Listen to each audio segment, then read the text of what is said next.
ಮಹೇಶ್ವರಃ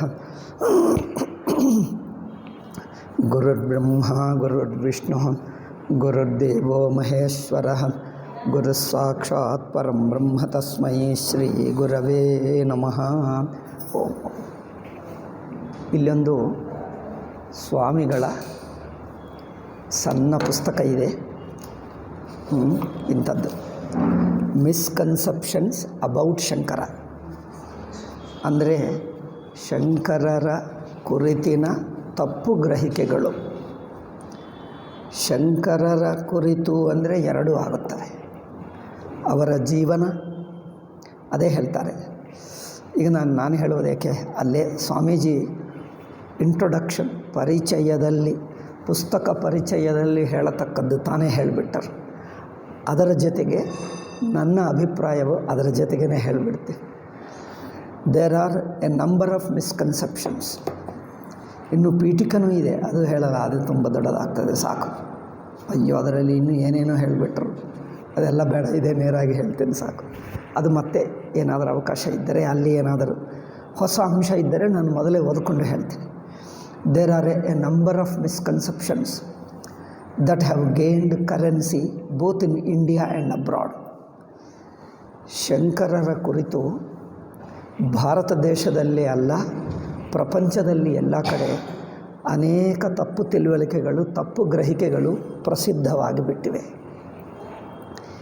ಶಂಕರರೇ ಅಲ್ಲ, ಯಾರೇ ದೊಡ್ಡವರು, ಯಾರೇ ಮಹನೀಯರಾಗಲಿ, ಪ್ರಸಿದ್ಧವಾಗಿ ಬಿಟ್ಟರೆ ಕೆಲವು ದಿವಸ ನಂತರ ಅವರು ಅತ್ಯಂತ ಪ್ರಸಿದ್ಧವಾದರೆ, ಎಲ್ಲರ ಬಾಯಿಯಲ್ಲಿ, ಎಲ್ಲರ ಮನೆಯಲ್ಲಿ ಇದ್ದರೆ ಅವರ ಕುರಿತು ಏನೇನೋ ಊಹಿಸ್ಕೊಂಡು ಬಿಡ್ತಾರೆ. ಹೀಗೆ ಗಾಂಧೀಜಿ, ವಿವೇಕಾನಂದ, ವೇದವ್ಯಾಸ, ಇನ್ನು ಯಾರ್ಯಾರಿದ್ದಾರೋ ಎಲ್ಲರ ಕುರಿತು ಹೀಗೆ ಇದೆ. ಅನೇಕ ತಪ್ಪು ಗ್ರಹಿಕೆಗಳು, ಏನೇನೋ ಊಹಿಸ್ಕೊಳ್ತಾರೆ. ಕೆಲವು ದುಷ್ಟರು ಬೇಕೆಂದು ಮಾಡಿದ್ದ ತಪ್ಪು ಗ್ರಹಿಕೆಗಳಿರುತ್ತವೆ. ಕೆಲವರು ಅತಿಭಕ್ತಿಯಿಂದ, ಮೂಢಭಕ್ತಿಯಿಂದ ಊಹಿಸಿಕೊಂಡಿರುವ ಅನಾವಶ್ಯಕವಾದ ಕಲ್ಪನೆಗಳು ಅವು ಇರುತ್ತವೆ. మరి ಏನು ಮಾಡುವುದು, ಲೋಕ ಅಂಥದ್ದು. ಆದ್ದರಿಂದ ಎ ನಂಬರ್ ಆಫ್ ಮಿಸ್ಕನ್ಸೆಪ್ಷನ್, ಎಷ್ಟೋ ತಪ್ಪು ಗ್ರಹಿಕೆಗಳಿವೆ. ಯಾವರ ಕುರಿತು biography, mission of life and lasting work, ಅವರ ಜೀವನ ಕುರಿತು, ಬಯೋಗ್ರಫಿ ಅಂದರೆ ಅವರ ಜೀವನ ಕುರಿತು, ಅವರ ಜೀವನ ಘಟನೆಗಳು. ಅವರು ಕುಮಾರಲ ಭಟ್ಟವನ್ನು ಭೇಟಿ ಮಾಡಿದ್ದರಾ? ಗ್ಯಾರಂಟಿ ಇಲ್ಲ, ಸ್ಪಷ್ಟತೆ ಗೊತ್ತಾಗಲ್ಲ. ಅಲ್ಲಿ ನೋಡಿದ್ದರೆ ಪರಸ್ಪರ ವಿರೋಧಗಳು ಎಷ್ಟಿವೆ ಅಂದರೆ, ಕುಮಾರಲ ಭಟ್ಟವನ್ನು ಭೇಟಿ ಮಾಡಿದ್ದರೂ ಅಲ್ಲವೋ ಹೇಳೋಕ್ಕಾಗಲ್ಲ. ಮಂಡನ ಮಿಶ್ರ ಅಂಥವರೊಬ್ಬನಿದ್ದಾನ ಅವರ ಜೊತೆಗೆ, ಅದು ಸ್ಪಷ್ಟತೆ ಇಲ್ಲ. ಶಂಕರರು ಇಡೀ ಭಾರತ ದೇಶ ತಿರುಗಿದ್ದಾರೆ, ಅದು ಮುಂದೆ ಬರುತ್ತದೆ. ಬೌದ್ಧರನ್ನು ಸೋಲಿಸಿದ್ದಾರೆ, ಬೌದ್ಧರನ್ನು ಪ್ರಸ್ಥಾನತ್ರಯಿ ಭಾಷ್ಯದಲ್ಲೂ ಒಂದೂ ಇಲ್ಲ ಬೌದ್ಧರ ಕುರಿತು. ಮತ್ತು ಶಂಕರ ವಿಜಯಗಳು ಎಂದು ಹೇಳಿದ್ದರಲ್ಲಿ ಬೌದ್ಧರನ್ನು ಸೋಲಿಸುವುದಕ್ಕಾದರೆ ಬೌದ್ಧರ ಜೊತೆಗೆ ಚರ್ಚೆ ಮಾಡಿದ್ದು ಎಲ್ಲಿ ಕಂಡು ಬರಲ್ಲ. ಅಲ್ಲಿ ಒಬ್ಬ ಮಂಡನ ಮಿಶ್ರ ಜೊತೆಗೆ ಚರ್ಚೆ ಒಂದೇ ಕಂಡು ಬರ್ತದೆ. ಅವರು, ಇದು ಮೊದಲ ಪುಸ್ತಕ ಹೇಳ್ತೀನಿ, ಏನೂ ಗೊತ್ತಿಲ್ಲದೆ ಇರುವವರಿಗಲ್ಲ ಈ ಪುಸ್ತಕ. ತುಂಬ ವೇದಾಂತ ಓದಿ, ಶಂಕರರ ಜೀವನ ಓದಿ, ಎಷ್ಟೋ ತಿಳ್ಕೊಂಡವರಿಗೋಸ್ಕರನೇ ಈ ಪುಸ್ತಕ. ಮೊದಲೇ ಹೇಳ್ತಾ ಇದ್ದೇನೆ, ಎಲ್ಲ ಗೊತ್ತಿರುವವರಿಗೆ ಹೊರತು ಏನು ಗೊತ್ತಿಲ್ಲದವರಿಗೆ, ಪ್ರಾರಂಭಿಕ ವಿದ್ಯಾರ್ಥಿಗಳಿಗೆ ಅಲ್ಲ ಇದು. ಅದರಿಂದ ನಿಮಗೆ ಇದು ಏನು, ಎಲ್ಲಿ ಹೋಗ್ತಾ ಇದ್ದೀವಿ ಅನಾವಶ್ಯಕ ಅನಿಸಬಹುದು, ಆದರೆ ಇದು ತಿಳಿಸಬೇಕು. ಆದರೆ ಬೌದ್ಧರ ಜೊತೆಗೆ ಚರ್ಚೆ ಮಾಡಿದ್ದರು ಎಂದು ಹೇಳಿದ್ದರೆ ಹೊರತು, ಸುಮ್ಮನೆ ಹೇಳಿದರೆ ಹೊರತು, ಎಲ್ಲಿ ಎನ್ನುವುದು ಒಬ್ಬ ಬೌದ್ಧ ಪಂಡಿತರ ಜೊತೆಗೆ ಚರ್ಚೆ ಬರೆಯಲಿಲ್ಲ. ಅಂದರೆ ಇವುಗಳೆಲ್ಲ ಏನೂ ತೀರ್ಮಾನ ಮಾಡೋಕ್ಕಾಗಲ್ಲ, ಸುಮ್ಮನೆ ಕಲ್ಪನೆಗಳು ಯಾರೋ ಶುರು ಮಾಡಿಬಿಟ್ಟರೂ ನಡೆಯಿತು. ಅದಕ್ಕೋಸ್ಕರ biography, mission of life. Mission ಅಂದರೆ ಲೋಕೋಪಕಾರ ಕಾರ್ಯ, ಲೋಕೋಪಕಾರ, ಸಮಾಜಕ್ಕೆ ಉಪಕಾರವಾಗುವಂಥ ಮಾಡಿರುವ ಕೆಲಸಗಳನ್ನು, ಲೋಕೋಪಕಾರ, ಲೋಕಸಂಗ್ರಹ ಕಾರ್ಯವನ್ನು ಮಿಷನ್ ಎಂದು ಹೇಳ್ತಾರೆ. ಸೊ ಲೋಕಕ್ಕೆ ಉಪಕಾರಕವಾಗಿ ಮಾಡಿರುವ ಏನು ಕೆಲಸಗಳು, ಕೆಲವರು ಮಂದಿರಗಳನ್ನು ಕಟ್ಟಿಸಿದ್ದಾರೆ ಎಂದು ಹೇಳ್ತಾರೆ, ತಿರುಪತಿಯಲ್ಲಿ ಶ್ರೀಚಕ್ರ ಇಟ್ಟರು ಎಂದು ಹೇಳ್ತಾರೆ. ಇಂಥದ್ದು ಇನ್ನೂ ಏನೇನೋ. ಈಗ ಒಂದು ಮಂದಿರ ಕುರಿತು ಹೇಳಿಬಿಟ್ಟರೆ ನೀವು ದಕ್ಷಿಣ ಭಾರತ ದೇಶದಲ್ಲಿ ತಿರುಗಿ, ದಕ್ಷಿಣವೇ ಅಲ್ಲ ಉತ್ತರದಲ್ಲಿ ಎಲ್ಲಿ ನೋಡಿದರೂ ಇಲ್ಲಿ ಶಂಕರಾಚಾರ್ಯನೇ ಮಂದಿರ ಕಟ್ಟಿಸಿದ್ದಾರೆ, ಇಲ್ಲಿ ಶ್ರೀಚಕ್ರ ಅವರಿಗೆ ಯಾವುದು ನೋಡಿದರೂ ಎಲ್ಲ ಶಂಕರಕ್ಕೆ ಅಂಟಿಸಿಬಿಡ್ತಾರೆ. ಇದು ಯಾವುದು ನಿಜವೋ ಹೇಳೋಕ್ಕೆ ಆಗಲ್ಲ. ಅಂದರೆ ದೊಡ್ಡವರ ಮೇಲೆ ಪೂಜ್ಯ ಭಾವ ಭಕ್ತಿ ಇದ್ದರೆ ಇಂಥದ್ದು ಕಲ್ಪನೆಗಳು ನಡೆಯುತ್ತವೆ. In life and lost in work, ಸಮಾಜಕ್ಕೆ ಉಪಕಾರವಾಗಿ ಮಾಡಿರುವಂಥ ಲಾಸ್ಟಿಂಗ್ ಅಂದರೆ ಏನು, ಒಂದು ನಿಜವಾದ ಶಾಶ್ವತವಾದ ಮಾಡಿರುವ ಕೊಡುಗೆ ಏನು ಎನ್ನುವುದು ಈ ವಿಷಯ ಕುರಿತು ಅನೇಕ ಮತಭೇದಗಳಿವೆ, ಕಲ್ಪನೆಗಳಿವೆ. By great Shankaracharya of world wide fame. ಜಗತ್ತಿನಲ್ಲೇ ಪ್ರಸಿದ್ಧವಾಗಿದ್ದಾರೆ ಶಂಕರಾಚಾರ್ಯರು. ಇಡೀ ಜಗತ್ತಿನಲ್ಲಿ ಒಂದು ದಾರ್ಶನಿಕರು, ವೇದಾಂತಿಗಳು ಎಂದು ಪ್ರಸಿದ್ಧವಾಗಿದ್ದಾರೆ. And in my humble opinion, any assessment of is Vedantic system ಇಲ್ಲಿ ಪ್ರಾಬ್ಲಮ್. ಇಲ್ಲಿ ಶಂಕರರ ಕುರಿತು ತಪ್ಪು ತಿಳುವಳಿಕೆಗಳನ್ನು ಏಕೆ ಎತ್ತುತ್ತಾ ಇದ್ದೀರಿ? ಬಿಡು, ಲೋಕದಲ್ಲಿ ಏನಿದೆಯೋ ಅದು ಬಿಡು. ಅಂದರೆ ಎರಡು ಅಂಶಗಳು. ಜನರಿಗೆ ಸುಮ್ಮನೆ ಭಕ್ತಿಗೋಸ್ಕರ, ಶ್ರದ್ಧೆಗೋಸ್ಕರ ಶಂಕರಾಚಾರ್ಯ ಇಲ್ಲಿಗೆ ಬಂದರು ಎಂದು ಹೇಳಿಬಿಡ್ತಾರೆ. ಹೌದೋ ಅಲ್ಲವೋ ಗೊತ್ತಿಲ್ಲ. ಇಲ್ಲಿ ಬೆಂಗಳೂರಿಗೆ ಬಂದರು, ಇಲ್ಲಿ ಹೋಗುತ್ತಾ ಇರುವಾಗ ಇಲ್ಲೇ ಇದ್ದರು, ಕೂತಿದ್ದರು ಒಂದು ಅರ್ಧ ಗಂಟೆ, ಅದರಿಂದ ಇದೇ ಶಂಕರರು ಹೇಳಿಬಿಟ್ಟು ಆಗಬಹುದು ಅನಿಸ್ತು. ಇದು ಹೌದೋ ಅಲ್ಲವೋ ಗೊತ್ತಿಲ್ಲ. ಇಂಥದ್ದು ಎಷ್ಟೋ ಹೇಳಿಬಿಡ್ತಾರೆ. ಇಲ್ಲಿ ನಮ್ಮ ಹೊಳೆನರಸೀಪುರಕ್ಕೆ ಬಂದಿದ್ದರೆಂದು ಇತ್ತೀಚೆಗೆ ಶುರುವಾಯಿತು. ಹೊಳೆನರಸೀಪುರಕ್ಕೆ ಶಂಕರಾಚಾರ್ಯರು ಬಂದರು ಗೊತ್ತಾ. ಇನ್ನೂ ಎಲ್ಲೆಲ್ಲೋ ಇದೆ, ಏನೇನೋ ಹೇಳೋರಿದ್ದಾರೆ ಬೇಕಾದಷ್ಟು. ಇವೆಲ್ಲ ಹೌದೋ ಅಲ್ಲವೋ ತೀರ್ಮಾನ ಮಾಡಲಿಕ್ಕೆ ನಮಗೆ ಯಾವುದು ಆಧಾರಗಳಿಲ್ಲ. ನಿಮಗನ್ನಿಸಬಹುದು, ಮರಿ ಇದೆಲ್ಲ ಏಕೆ ಹೇಳ್ತಾ ಇದ್ದೀರಿ ಅಂದರೆ ಎರಡು ಇದೆ. ಒಂದು ಶ್ರದ್ಧೆಯಿಂದ ಭಕ್ತಿಯಿಂದ ನಂಬಿಕೆಯಾಗಿಟ್ಕೊಳ್ಳುವುದು ಒಂದು. ನಂಬಿಕೆಗಳನ್ನು ನಾವು ಡಿಸ್ಟರ್ಬ್ ಮಾಡಬಾರದು. ಶಂಕರರೆಲ್ಲಿಗೆ ಬಂದರು ಎಂದು ನಿಮಗೆ ಅನಿಸಿದೆ, ಆಗಲಿ ಪರವಾಗಿಲ್ಲ, ಏನಿದೆ ಇಟ್ಕೋ, ನೀವು ಇಟ್ಕೋ, ಭಕ್ತಿಯಿಂದ ನಮಸ್ಕಾರ ಮಾಡ್ಕೋ, ನಾಮಸ್ಮರಣ ಮಾಡು, ಪೂಜೆ ಮಾಡು, ಶಂಕರರ ಮೇಲೆ ಭಕ್ತಿ ಇಟ್ಕೋ, ನಿಮಗೆ ಒಳ್ಳೆಯದಾಗುತ್ತದೆ ಆಗಲಿ. ಏಕೆಂದರೆ ಅಂಥ ಮಹನೀಯರ ಕುರಿತು ಅದು ತಪ್ಪೇ ಆಗಬಹುದು. ನಿಮ್ಮ ಶ್ರದ್ಧಕ್ಕೆ ಉಪಯೋಗವಾದರೆ ಇಟ್ಕೋ. ಹೊಳೆನರಸೀಪುರಕ್ಕೆ ಬಂದಿದ್ದರೆಂದರೆ ಆಗಲಿ, ಒಳ್ಳೆಯದೇ. ನಾವು ಶ್ರದ್ಧೆಯನ್ನು ಅಲಗಾಡಿಸಬೇಕೆಂದು ಹೇಳ್ತಾ ಇಲ್ಲ ಅಲ್ಲವೇ. ಯಾವುದು ಕೇವಲ ಶ್ರದ್ಧೆವರೆಗೆ ಇರುತ್ತದೋ ಇರಲಿ. ಈ ಕಲ್ಪನೆಗಳನ್ನು ಏನೂ ಹೇಳೋಕ್ಕಾಗಲ್ಲ, ಎಷ್ಟರ ಮಟ್ಟಿಗೆ ನಿಜವೋ. ಏಕೆಂದರೆ ಆಧಾರವಿಲ್ಲ. ಮರಿಗೆ ಎಲ್ಲ ಕಡೆ ಇಲ್ಲ ಇಲ್ಲ ಇಲ್ಲ ಎಂದು ಜನರಿಗೆ ಹೇಳಿಬಿಟ್ರೆ, ಅಯ್ಯೋ ಅಲ್ಲವಾ, ಹೊಳೆನರಸೀಪುರಕ್ಕೆ ಬಂದಿಲ್ಲವಾ, ಇಲ್ಲಿಗೆ ಬಂದಿಲ್ಲವಾ ಶಂಕರರು, ಅಯ್ಯೋ ಒಂದು ಅವರೆಲ್ಲ ಮನಸ್ಸು ಡಿಸ್ಟರ್ಬ್ ಆಗಿಬಿಡ್ತಾರೆ ಅಲ್ಲವೇ. ಆದ್ದರಿಂದ ಅಂಥ ಶ್ರದ್ಧಾಳುಗಳಿಗೆ ಏನಾದರೂ ನಂಬಿಕೆ ಇದ್ದರೆ ಅವುಗಳನ್ನು ನಾವು ಮುಟ್ಟುತ್ತಾ ಇಲ್ಲ, ಅವರನ್ನು ಏನು ಹೇಳುತ್ತಾ ಇಲ್ಲ. ಸ್ವಾಮೀಜಿ ಆಗಲಿ ನಾನಾಗಲಿ ಏನು ಹೇಳುತ್ತಾ ಇಲ್ಲ. ಮರಿ ಹೇಳುವುದು ಏನು ಇದು ಅಂದರೆ, ಶಂಕರರ ಜೀವನ, ಅವರು ಮಾಡಿರುವ ಕೆಲಸ, ಅವರು ಬರೆದಿರುವ ಪುಸ್ತಕಗಳು, ಇವುಗಳೆಲ್ಲ ಏಕ ತೀರ್ಮಾನ ಮಾಡುವುದಂದರೆ ಅವರ ಉಪದೇಶ ಪ್ರಕ್ರಿಯೆ, ಶಂಕರ ಸಿದ್ಧಾಂತ, ಶಂಕರರ ಪ್ರಕ್ರಿಯೆ. ಇದನ್ನು ತೀರ್ಮಾನ ಮಾಡಲಿಕ್ಕೆ ಯಾವುದು ಬೇಕೋ, ಅವರ ಜೀವನ ಆಗಲಿ, ಬೇರೆ ಘಟನೆಗಳಾಗಲಿ, ಬರೆದಿರುವ ಪುಸ್ತಕವಾಗಲಿ. ಇದು ಶಂಕರರು ಬರೆದಿದ್ದು ವಿಷ್ಣು ಸಹಸ್ರನಾಮ ಮೇಲೆ ಒಂದು ವ್ಯಾಖ್ಯಾನ ಇದೆ, ಅದು ಶಂಕರರೇ ಎಂದು ಹೇಳ್ತಾರೆ. ಹೌದೋ ಅಲ್ಲವೋ ಗೊತ್ತಿಲ್ಲ. ಕೆಲವರು ಹೇಳ್ತಾರೆ ಅದು ಶಂಕರಾಚಾರ್ಯರೇ ಬರೆದರು ಹೇಳ್ತಾರೆ. ನೀವು ಅಲ್ಲ ಎಂದು ಹೇಳಿಬಿಟ್ಟರೆ ಶೋಧ ದೃಷ್ಟಿಯಿಂದ ಅಲ್ಲ ಎಂದು ಹೇಳಿಬಿಟ್ಟರೆ ಜನರೆಲ್ಲ ಶ್ರದ್ಧೆ ಕಳ್ಕೊಂಡು ಬಿಡ್ತಾರೆ. ಆದ್ದರಿಂದ ನೀವು ಶ್ರದ್ಧೆಯಿಂದ ವಿಷ್ಣು ಸಹಸ್ರನಾಮ ವ್ಯಾಖ್ಯಾನವನ್ನು ಓದಿ, ನಿಮಗೆ ಒಳ್ಳೆಯದಾಗುತ್ತದೆ. ಅವಶ್ಯವಾಗಿ ಶಂಕರರ ಅನುಗ್ರಹ, ಎಲ್ಲ ಋಷಿಗಳು, ದೇವರ ಅನುಗ್ರಹ, ಕೊನೆಗೂ ಸಚ್ಚಿದಾನಂದ ಸ್ವಾಮೀಜಿ ಅನುಗ್ರಹ, ನಾವೆಲ್ಲರೂ ನಿಮಗೆ ಶುಭಕಾಮನೆ ಹೇಳ್ತೀವಿ. ಒಳ್ಳೆಯದಾಗಲಿ, ಮಾಡ್ಕೊ. ಒಳ್ಳೆಯದೇ, ನಾವು ಮಾಡ್ತೇನೆ. ವಿಷ್ಣು ಸಹ ನಾನು ಮಾಡ್ತೀನಿ. ಅದು ಶಂಕರ ಭಾಷೆಯಿಂದ ನಾನು ಓದ್ತೀನಿ. ಸ್ವಾಮೀಜಿ ಮಾಡಿದ್ದಾರೆ, ಕನ್ನಡಕ್ಕೆ ಅನುವಾದ ಮಾಡಿದ್ದಾರೆ. ಭಕ್ತಿ ಭಾವದಿಂದ, ಶ್ರದ್ಧೆಯಿಂದ ಯಾರು ಸಾಧನವಾಗಿ ಮಾಡಿಕೊಳ್ತಾರೋ ಅವರಿಗೆ ಯಾವುದೂ ನಿಷೇಧವಿಲ್ಲ, ಮಾಡಿಕೊಳ್ಳಬಹುದು. ನಾವು ಹೇಳುತ್ತಿದ್ದು ಅದಲ್ಲ. ಇದು ಪಂಡಿತರ ಚರ್ಚೆ. ಈ ಚರ್ಚೆ ಬೇರೆ, ಇದರ ಉದ್ದೇಶ ಬೇರೆ, ಈ ಚರ್ಚೆ ಬೇರೆ. ನಿಮ್ಮ ಶ್ರದ್ಧಾ ಭಕ್ತಿಯನ್ನು ಮುಟ್ಟಲ್ಲ, ಅದು ಇಟ್ಕೋ, ಅದು ನಡೆಯಲಿ. ಈಗ ನಾನಿದೆಲ್ಲ ಹೇಳಬೇಕಿಲ್ಲದಿದ್ದರೆ ಏನೇನೋ ಬೇಜಾರು ಮಾಡಿಕೊಂಡು ಬರ್ತಾರೆ. ಮತ್ತು ಹೇಳುವುದು ಏಕೆ ಅಂದರೆ ಶಂಕರರ ಪ್ರಕ್ರಿಯೆ, ಉಪದೇಶ ತೀರ್ಮಾನ ಆಗಬೇಕು. ಅವರ ತತ್ವೋಪದೇಶ ಏನು, ಯಾಕಂದರೆ ಅದು ಅತ್ಯಂತ ಸೂಕ್ಷ್ಮವಾದ. ತತ್ವೋಪದೇಶ ಅನುಭವಾನುಸಾರವಾಗಿರಬೇಕು. ಅನುಭವದಲ್ಲಿ ವಿಚಾರ ಅದೊಂದು ತತ್ವ, ಅದೊಂದು ಫಿಲಾಸಫಿಯಲ್ಲಿ ಯುಕ್ತವಾಗಿ ಶುದ್ಧವಾಗಿರಬೇಕು. ಒಂದಕ್ಕೆ ಒಂದು ತಪ್ಪು ಹೇಳಿದ್ದರೆ ಅನುಭವ ಸ್ಪಷ್ಟವಾಗಲ್ಲ, ಅನುಭವದಲ್ಲಿ ಗೊಂದಲವಾಗ್ತದೆ. ಏಕೆಂದರೆ ವೇದಾಂತವೆಲ್ಲ ತಪ್ಪು ತಿಳುವಳಿಕೆಯನ್ನು ಸರಿ ಮಾಡುವುದು, ಸರಿಯಾದ ಜ್ಞಾನವನ್ನು ಪಡೆಯುವುದು, ಅದೇ ವೇದಾಂತ. ತಪ್ಪು ತಿಳುವಳಿಕೆ ಅಧ್ಯಾಸವನ್ನು ಕರೆಕ್ಷನ್ ಮಾಡುವುದು, ಅಧ್ಯಾಸವನ್ನು ಸರಿ ಮಾಡುವುದು, ವಾಸ್ತವಿಕ ತತ್ವವನ್ನು ಯಥಾರ್ಥವಾಗಿ ತಿಳ್ಕೊಳ್ಳುವುದು. ಆದ್ದರಿಂದ ಅದಕ್ಕೆ ಸರಿಯಾದ ಉಪದೇಶ ಬೇಕು, ಸರಿಯಾದ ಪ್ರಕ್ರಿಯೆ ಬೇಕು. ಸರಿಯಾದ ಉಪದೇಶ ಅಂದ್ರೇನು? ನಿಮ್ಮ ಅನುಭವದಲ್ಲಿ ತೋರುವುದನ್ನೇ ಎತ್ತಿ, ಏಕೆಂದರೆ ಇಲ್ಲಿ ಅನುಭವದಿಂದಲೇ ಶುರುವಾಗ್ತೀವಿ, ಅನುಭವದಲ್ಲೇ ವಿಚಾರ ಮಾಡ್ತೀವಿ, ಕೊನೆಗೆ ಅನುಭವದಲ್ಲೇ ನಿಮ್ಮ ತತ್ವ ವಿಚಾರ ಕೊನೆಗಾಣಬೇಕು. ಒಂದು ಚೂರು ವಿಶ್ವಾಸ ಶ್ರದ್ಧೆಯಿಂದ ಹೇಳುವ ವಿಷಯಗಳಿಲ್ಲ.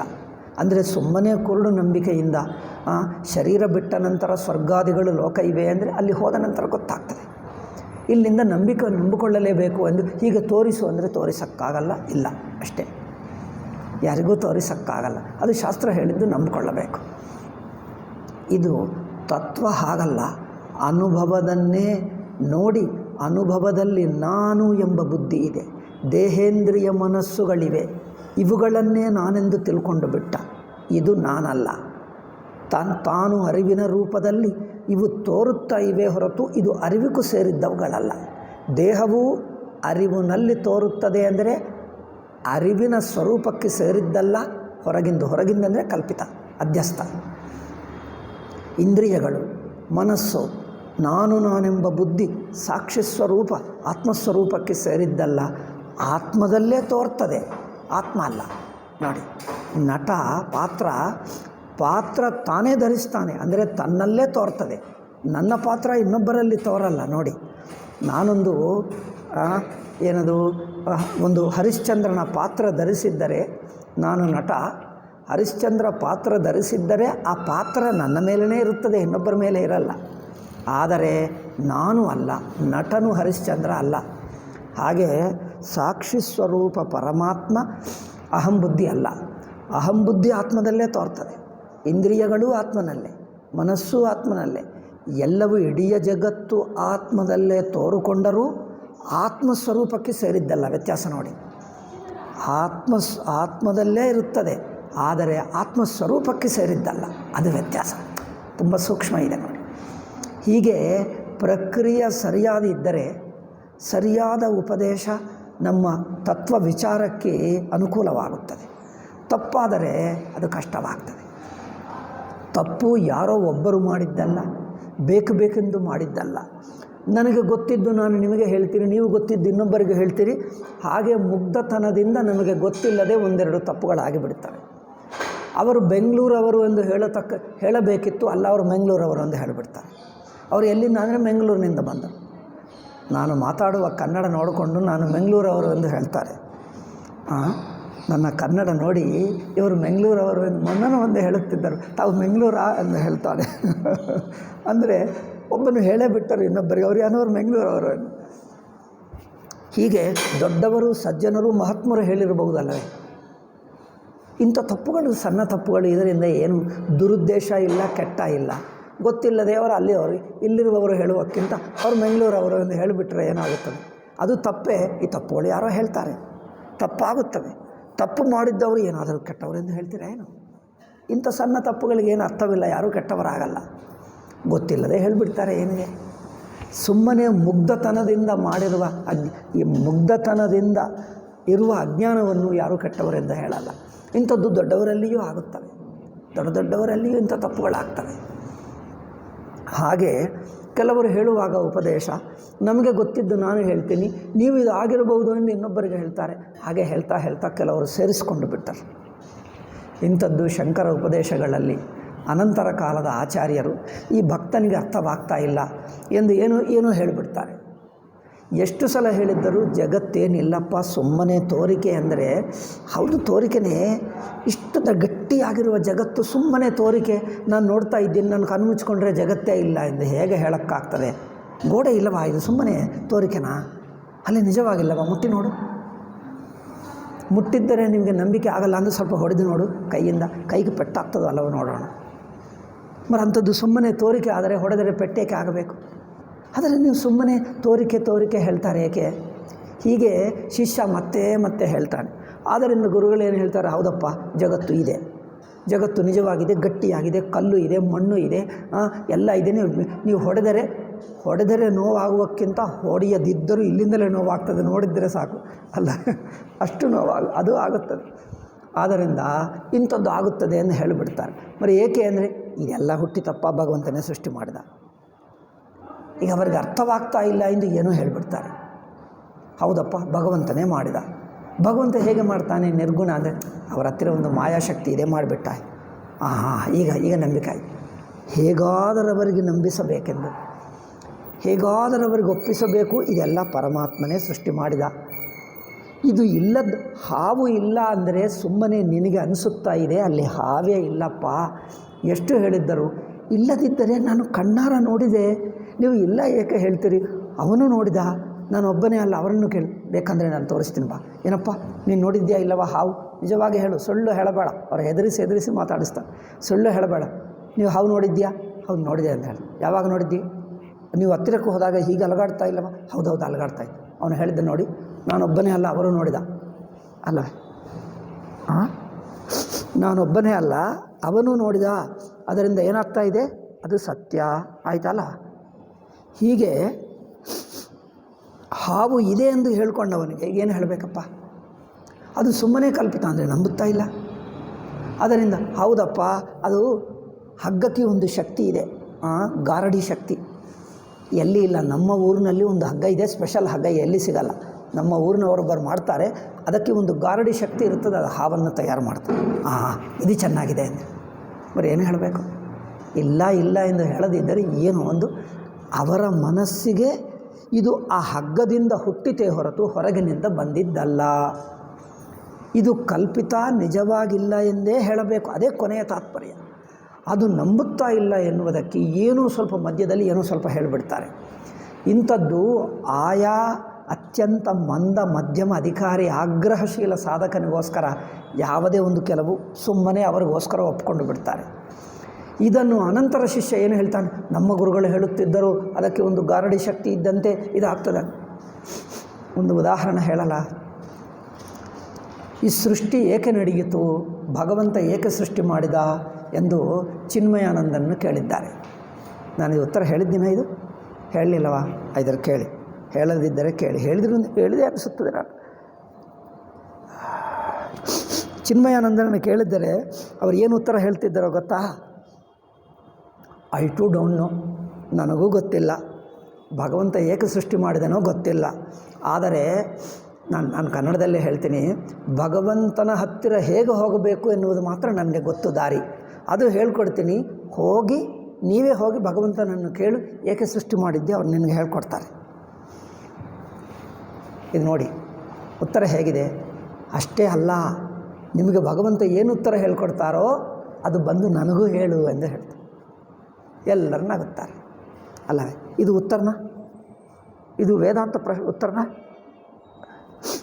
ಪ್ರಶ್ನೆಗೆ ಇದು ವೇದಾಂತ ಉತ್ತರ ಎಂದು ಹೇಳಬಹುದಾ?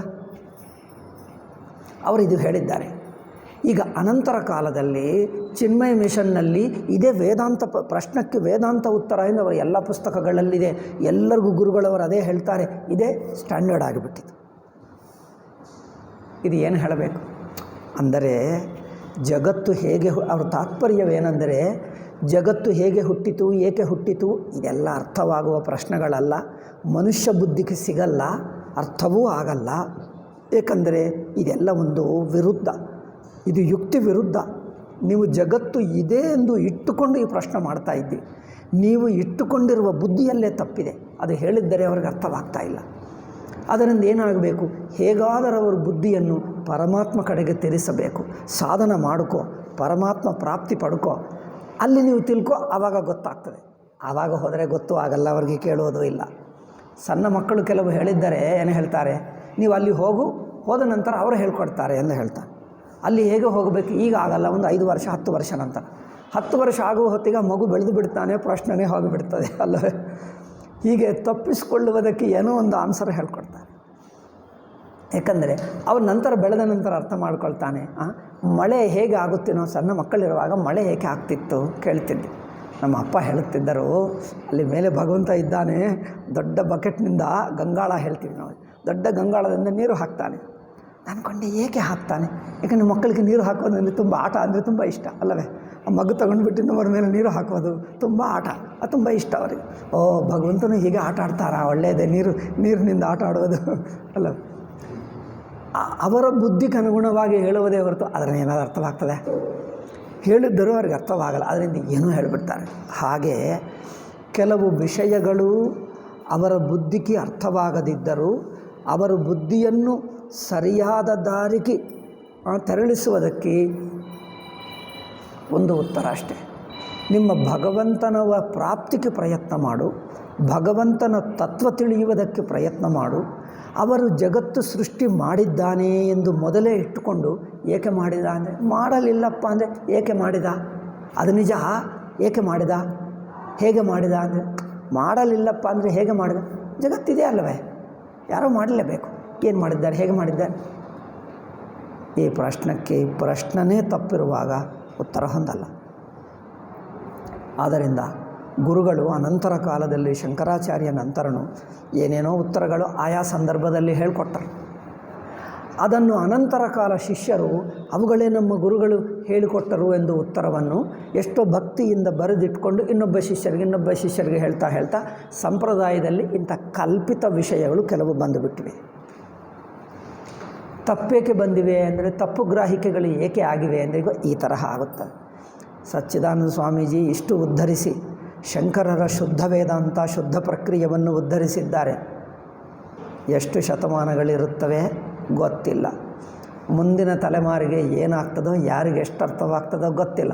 ಅವರು ತಮಗೆ ಗೊತ್ತಿಲ್ಲದೆ ಈಗಲೇ ಶುರುವಾಯಿತು ಕೆಲವರು ಪ್ರಶ್ನೆ. ಸಚ್ಚಿದಾನಂದ ಸ್ವಾಮೀಜಿ ಹೀಗೆ ಹೇಳಿದ್ದಾರೆ, ಹೀಗೆ ನನಗೆ ಬಂದು ಹೇಳ್ತಾರೆ, ಅಯ್ಯ ಇದೆಲ್ಲ ಎಲ್ಲಿ ಬಂತಪ್ಪ ಅಂದರೆ ಈಗಲೇ ಶುರುವಾಯಿತು ತಪ್ಪು ತಿಳುವಳಿಕೆಗಳು ಅಲ್ಲವೇ. ಇನ್ನೂ ಒಂದೆರಡು ತಲೆಮಾರಿಗೆ ಯಾರು ಏನು ವಹಿಸ್ಕೊಳ್ತಾರೋ ಮತ್ತೆ ಇದೇ ಆಗುತ್ತೆ. ಮನುಷ್ಯ ಬುದ್ಧಿ ಇಂಥ, ಮನುಷ್ಯ ಸಮಾಜನೇ ಇಂಥ. ಯಾರೋ ಹೇಳ್ತಾರೆ, ಇನ್ನೊಬ್ಬರು ತಪ್ಪು ಮಾಡ್ಕೊಳ್ತಾರೆ, ಯಾರೂ ಒಬ್ಬರು ವ್ಯಕ್ತಿಗತವಾಗಿ ಅಲ್ಲ, ಬಟ್ ಎಲ್ಲರೂ ಸ್ವಲ್ಪ ಸೇರಿಸಿ ಏನೋ ಆಗಿಬಿಡ್ತಾರೆ. ಆದ್ದರಿಂದ ಯಾರನ್ನು ನಿಂದೆ ಮಾಡುವುದು, ದ್ವೇಷ ಮಾಡುವುದು ಉದ್ದೇಶವಲ್ಲ. ಇದು ಸಮಾಜ. ಮನುಷ್ಯರು ನಾವೆಲ್ಲರೂ ಗೊತ್ತಿಲ್ಲದೆ ಏನೋ ಸೇರಿಸ್ಕೊಂಡು ಬಿಡ್ತೀವಿ, ಏನೋ ತಪ್ಪುಗಳಾಗಿಬಿಡ್ತವೆ. ಸರಿ ಮಾಡ್ಕೋ ಅಷ್ಟೇ ಹೊರತು ಅವರು ಏಕೆ ಮಾಡಿದ, ತಪ್ಪೇಕೆ ಮಾಡಿದ ಅಂದರೆ ಇದೆಲ್ಲ ಅನಾವಶ್ಯಕ ಜಗಳ ಬೇಡ, ಅನಾವಶ್ಯಕ ದ್ವೇಷಗಳು ಬೇಡ. ತಪ್ಪುಗಳು ನಮ್ಮಂಥವರಿಂದಲೇ ಆಗುತ್ತವೆ. ಯಾರೋ ಹಿಂದಿನವರು ತಪ್ಪು ಮಾಡಿದ್ದಾನೆ, ಅವರು ನಮ್ಮಂಥ ಮನುಷ್ಯರೇ, ನಾವು ಮಾಡ್ತೀವಲ್ಲ ಅವರು ಮಾಡಿದರೆ ಅಷ್ಟೇ. ಅವರೇ ತಪ್ಪು ಮಾಡಿದ್ದರು, ನಾವೇ ಸರಿಯಾದವರು, ಇದೆಲ್ಲ ಏಕೆ, ಅಭಿಮಾನ ಏಕೆ? ಅವರು ಮಾಡಿದರೆ ನಾವು ಮಾಡ್ತೀವಿ, ನಾವು ಅಂಥ ಮನುಷ್ಯರೇ. ಆದ್ದರಿಂದ ಎಲ್ಲಿ ತಪ್ಪಿರುತ್ತದೋ ಸರಿ ಮಾಡ್ಕೊಂಡು ಮುಂದುವರಿಯು. ಹಾಗೆ ಶಂಕರರ ಜೀವನ ಕುರಿತು, ಅವರ ಉಪದೇಶ ಕುರಿತು, ಅವರು ಮಾಡಿರುವ ಲೋಕಾನುಗ್ರಹ ಕಾರ್ಯಗಳ ಕುರಿತು ಪರಕಾಯ ಪ್ರವೇಶ ಹೇಳ್ತಾರೆ. ಅದು ಲೋಕದಲ್ಲಿ ಎಷ್ಟು ಪ್ರಸಿದ್ಧ ಅಂದರೆ, ಪರಕಾಯ ಪ್ರವೇಶ ಶಂಕರರು ಮಾಡಲಿಲ್ಲ ಅಂದರೆ ಯಾರೂ ನಂಬಲ್ಲ. ನೀವು ಎಷ್ಟು ಸಲ ಪ್ರತಿಜ್ಞೆ ಮಾಡಿದ್ರು ಯಾರು ನಂಬಲ್ಲ, ಅದು ನಿಜವೆಂದೇ ಹೇಳ್ತಾರೆ.